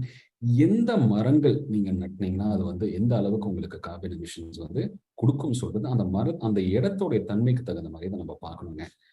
சில பேர் வந்து சார் டீக்கு போடுங்க சார், தேக்கு போட்டா இன்னும் அதிகமா வந்து கார்பன் செக்வெஸ்ட்ரேஷன் ஆகும்னு சொல்றது. தேக்கு வந்து இந்த இடத்துல போடணும், அந்த இடத்துல தான் போடணும். எல்லா இடத்துலயும் தேக்கு மரங்கள் வந்து வரதில்லை. அண்ட் ஃபாரஸ்ட் டிபார்ட்மெண்ட் பார்த்தீங்கன்னா அவங்களோட வேலை வந்து கிரீன் கவர், அதாவது பசுமை தமிழகம், அந்த திட்டத்தை மட்டும்தான் அவங்க வந்து செயல்படுத்த வேண்டிய அவங்களோட இலக்கு. கார்பன் கிரெடிட்ஸ் வாங்கி கொடுக்க வேண்டிய இலக்கு அவர்களை சார்ந்தது அல்ல. சரிங்களா? அது எங்களை மாதிரி சில நிறுவனங்கள் தான் வந்து we are supporting and making sure that நம்மளோட ஃபார்மர்ஸோ நம்மளோட விவசாயிகளுக்கு அந்த வாய்ப்பு வந்து கரெக்டாக போய் சேருதோ இல்லையான்னு சொல்லி பார்க்கறத நாங்க தான் பண்ணிட்டு இருக்கோம். ஸோ இந்த இதில் நான் உங்களுக்கு சொல்லக்கூடிய ஃபர்ஸ்ட் பேஸ் லைன் ஸ்டடிங்க. செகண்ட் பேஸ் லைன்ல இருந்து நீங்க எவ்வளவு தூரம் உங்களோட ப்ராசஸ் வந்து அந்த எஃபிஷியன்சி இன்க்ரீஸ் பண்ணி காமிக்குது, அதை வந்து நாங்க ஆடிட் பண்ணி கரெக்டாக சப்மிட் பண்ண முடியுமா, அதை சப்மிட் பண்ணி கொடுத்தோம்னா எத்தனை வருஷத்துக்கு நீங்க தொடர்ந்து அதை செய்ய முடியும், அது என்ன மதிப்பீடு உங்களுக்கு தருது அப்படின்னு சொல்லி நாங்க கிளியரா பிளான் பண்ணி உங்களுக்கு கொடுத்துருவோம். அதை வந்து கார்பன் வந்து அதிகமாக உற்பத்தி பண்ணக்கூடிய கம்பெனிஸ் அடுத்த 5 வருஷத்துக்கு உங்களுக்கு கேரண்டியா வாங்கிக்குவோம். சொல்லுங்க, நாங்க வந்து தினசரி நாங்க ஆயில் வந்து கச்சா ஆயில் எல்லாம் நாங்க இவ்வளவு நாங்க எடுக்கிறோம், வெளியில எடுக்கிறனால எங்களுக்கு கார்பன் வந்து இவ்வளவு வந்து நாங்க அட்மாஸ்பியரில் நாங்க ரிலீஸ் பண்றோம். ஸோ எங்களோட ஆடிட்டிங் ப்ராசஸ் பிரகாரம் எங்களுக்கு ஒரு 30 டன் 30 கிரெடிட்ஸ் எங்களுக்கு தினசரி தேவை அப்படின்னு சொல்லி சொல்லுவாங்க. இந்த மாதிரி லாஜிக் எல்லாமே நாங்கள் ஃபாலோ பண்ணி அந்த கரெக்டான கம்பெனிக்கு அதை கொண்டு போய் சேர்த்துட்டோம்னா உங்களுக்கு தொடர்ந்து ஒரு டிரான்சாக்ஷன் நடந்துகிட்டே இருக்கும். அதுக்குண்டான ஆடிட் ப்ராசஸ் நாங்கள் பண்ணிக்கிட்டே இருக்கோம். இது உங்களுக்கு ஒரு ரஃபான ஒரு ஐடியா கிடைச்சிருக்கும்னு நினைக்கிறேங்க. கண்டிப்பாங்க. இந்த கார்பன் கிரெடிட்டை பத்தியே ஒரு பெரிய காணொளி கண்டிப்பாக தேவைப்படும் நினைக்கிறேன். நீங்க அந்த டாபிக் ஆரம்பிச்ச உடனே நிறைய பேர் அதை சார்ந்த விஷயங்கள் நிறைய கேட்டிருக்காங்க. அதுல ஒருத்தர் முக்கியமா ஒரு ஃபீட்பேக் கொடுத்திருக்காரு. இது வரைக்கும் தொழில் அப்படின்னா சும்மா வரவு செலவு, பொருட்களை விற்பது வாங்குவது அப்படின்றத தாண்டி இன்றைய சிறப்பு விருந்தினர் கூறியது இந்த ஃபியூச்சர் ஆஃப் பிசினஸ் எப்படி இருக்க போகுது, இந்த கார்பன் கிரெடிட் எல்லாம் நான் இன்னைக்குதான் முதல் முறையா நான் கேள்விப்பட்டிருக்கேன், இது எப்படி நம்ம பிசினஸ்க்கு யூஸ் பண்ண முடியும் அப்படிங்கிற விஷயம் எல்லாம் மிகவும் பிரமிப்பாக இருக்கிறது அப்படிங்கிற ஒரு பெரிய ஃபீட்பேக் கொடுத்து இன்றைய சிறப்பு விருந்தினருக்கு அவர் ஒரு மிகப்பெரிய பாராட்டுதலையும் தெரிவிச்சு இந்த ஒரு இளம் வயதுல இவ்வளவு பெரிய விஷயங்களை கிரகிச்சு கொண்டு அதை தொழில் வாய்ப்பாகவும் ஏற்படுத்தி அதை நமக்கு ஒரு கார்பன் கிரெடிட் இந்த மாதிரி ஏரியாக்கள்லயும் வாய்ப்பு இருக்குது, நாங்க அதை செஞ்சு கொடுக்குறோங்கிறது சொல்றாரு அப்படிங்கிறது ஒரு மிக பிரமிப்பாக இருக்கிறது. இந்த காணொலியை நான் பார்க்க தவறி இருந்தால் மிகப்பெரிய ஒரு விஷயத்தை நான் மிஸ் பண்ணியிருப்பேன் அப்படிங்கிற ஒரு விஷயத்தை அங்க பதிவிட்டு இந்த காணொலிக்காக அவருடைய நன்றியை தெரிவிச்சிருக்காரு. அந்த சொந்தம் கொடுத்த நன்றியை தொடர்ந்து KBN global, Kongu business network, KBN association Tamil Nadu, சிக்பா மலேசியா, கேபிஎன் ஆஸ்திரேலியா மற்றும் கேபிஎன் யுஎஸ்ஏ உடைய எங்களுடைய மனமார்ந்த நன்றியை இன்றைய சிறப்பு விருந்தினருக்கு தெரிவித்து, சிறப்பு விருந்தினர் ஏதாவது ஒரு பஞ்ச் நம்ம இந்த காணொலியை பார்த்திருக்கிறவங்களுக்கு கொடுக்க விரும்பினால் அதையும் கொடுத்து இந்த காணொலியை எங்களுடன் பகிர்ந்தமைக்கு ஒரு நெஞ்சார்ந்த நன்றியை தெரிவித்துக் கொண்டு அவருக்கு ஒரு அந்த பஞ்சுக்காக ஒரு வாய்ப்பையும் தருகிறோம் என்று கூறி விடைபெறுகின்றேன். பஞ்ச் ஆட்டோமேட்டிக்கா நல்லா இருக்கும். பஞ்ச் சொன்னதுக்கு அப்புறம் பஞ்ச் மாதிரியே இருக்காது. ஆனா இந்த நேரத்துல இந்த வாய்ப்பை கொடுத்து அண்ட் ரொம்ப ஒரு ஆக்டிவான இன்வால்வ்மெண்ட் எல்லாத்துக்கிட்டே இருந்து பார்க்கறதுல மிகவும் சந்தோஷம். எங்களால் முடிந்த ஒரு தெளிவு உங்களுக்கு உங்க பிசினஸ்லயோ அல்லது உங்களுக்கு இந்த கார்பன் கிரெடிட் சார்ந்த காலநிலை மாற்றங்கள் சார்ந்த எந்த ஒரு இதுலையும் எங்களால் கொடுக்க முடியும்னா we will consider that our privilege. We remain available. And கேபிஎன்ல மறுபடியும் யாராவது தொடர்ந்து இது மாதிரி கேள்விகள் கேட்கணும் விருப்பப்பட்டீங்கன்னா கேபிஎன் மூலமாகவும் கேட்கலாம். அண்ட் எங்களோட டீடைல்ஸ் கேபிஎன் லீடர்ஷிப் கிட்ட இருக்குது, அவங்க மூலமா you all can reach out. சரிங்க, தேங்க்ஸ். தொழில் மற்றும் வணிகம் செய்யும் கொங்கு வேளாள கவுண்டர் சொந்தங்களை இணைக்கும் பாலமாக கேபிஎன் குளோபல் என்ற டெலிகிராம் குரூப் செயல்பட்டு வருகிறது. 39 நாடுகளைச் சேர்ந்த 3585 கொங்கு வேளாள கவுண்டர் சொந்தங்கள் அதில் ஒரே குடும்பமாக தொழில் விவரங்களையும் தொழில் வாய்ப்புகளையும் அவர்களுக்குள் பரிமாறிக்கொண்டு உள்ளார்கள். இந்த குழு எந்த ஒரு அரசியல் கட்சியையோ அரசியல் தலைவர்களையோ பின்பற்றாத ஒரு குழுவாகும். நமது சமுதாயத்தின் மேல் அக்கறை கொண்டு முற்றிலும் நம் மக்களின் வர்த்தகத்தை உயர்த்த வேண்டும் என்ற உன்னத நோக்கில் செவ்வனே செயல்பட்டு வருகிறது. கேபிஎன் என்ற பெயரில் மலேசியா கோலாலம்பூரில் பழனியப்பன் மாரப்பன் அவர்களால் தொடங்கப்பட்டு தற்போது தமிழ்நாட்டில் Kongu business network KBN association என்ற பெயரில் தமிழ்நாடு அரசில் பதிவு செய்யப்பட்டு தொழில் முனையும் கொங்கு சொந்தங்கள் ஆதரவோடு சிறப்புடன் செயல்பட்டு வருகிறது. கேபிஎன் குளோபல் குழு தவிர வேறு எந்த ஒரு பெயரிலும் வாட்ஸ்அப் குழு, டெலிகிராம் குழு கிடையாது. இது நமது கொங்கு சொந்தங்களின் தொழில் மற்றும் சமுதாய முன்னேற்றத்திற்கு சேவை மனப்பான்மையுடன் உருவாக்கப்பட்ட அரசியல் சார்பற்ற அமைப்பு. இந்த குழுவில் இணைவதற்கு எந்த ஒரு கட்டணமும் கிடையாது. ஒரு சிலர் கேபிஎன் பெயரை பயன்படுத்தி சந்தா வசூலித்து சுய லாபத்துக்காக குழுக்களை அமைத்துக் கொண்டிருக்கின்றனர். அவ்வாறு செயல்படும் குழுவுக்கும் நமக்கும் எந்த தொடர்பும் கிடையாது. 100 விழுக்காடு தொழில் சம்பந்தப்பட்ட பதிவுகள் மட்டுமே, அதுவும் இலவசமாக, எந்த ஒரு சந்தாவும் இல்லாமல் நம் சொந்தங்கள் அனைவரும் முன்னேற வேண்டும் என்ற உயரிய எண்ணத்தில் பதிவுகளை அனுமதிக்கும் ஓர் உலகளாவிய வர்த்தக குழு, நம் தொழில் அபிவிருத்திக்கு ஏற்ற ஓர் உபயோகமுள்ள ஒரே குழு கேபிஎன் குளோபல் டெலிகிராம் குழு. சொந்தங்களுக்கு இது குறித்து சந்தேகங்கள் இருந்தால் +60 13 2999144 +6 0 13 2999 144 என்ற அலைபேசி எண்ணில் வாட்ஸ்அப் குறுஞ்செய்தி அனுப்பலாம். நன்றிகளுடன் மலேசியா பழனியப்பன் மாரப்பன் அவர்கள் சார்பாக செழியன் குமாரசாமி. நீங்கள் நமது கொங்கு சொந்தங்கள் வாழ்வில் முன்னேற வேண்டும் என்று விரும்பினால் இந்த தகவலை உங்கள் சொந்தங்களுடன் பகிர்ந்து மகிழ்ந்திட அன்புடன் வேண்டுகிறேன். கேபிஎன் குளோபல் டெலிகிராம் குழுவில் இணைந்து உங்கள் தொழில் வணிக உறவுகளை விரிவுபடுத்தி வளம் பெற வாழ்த்துகிறேன். வணக்கம்.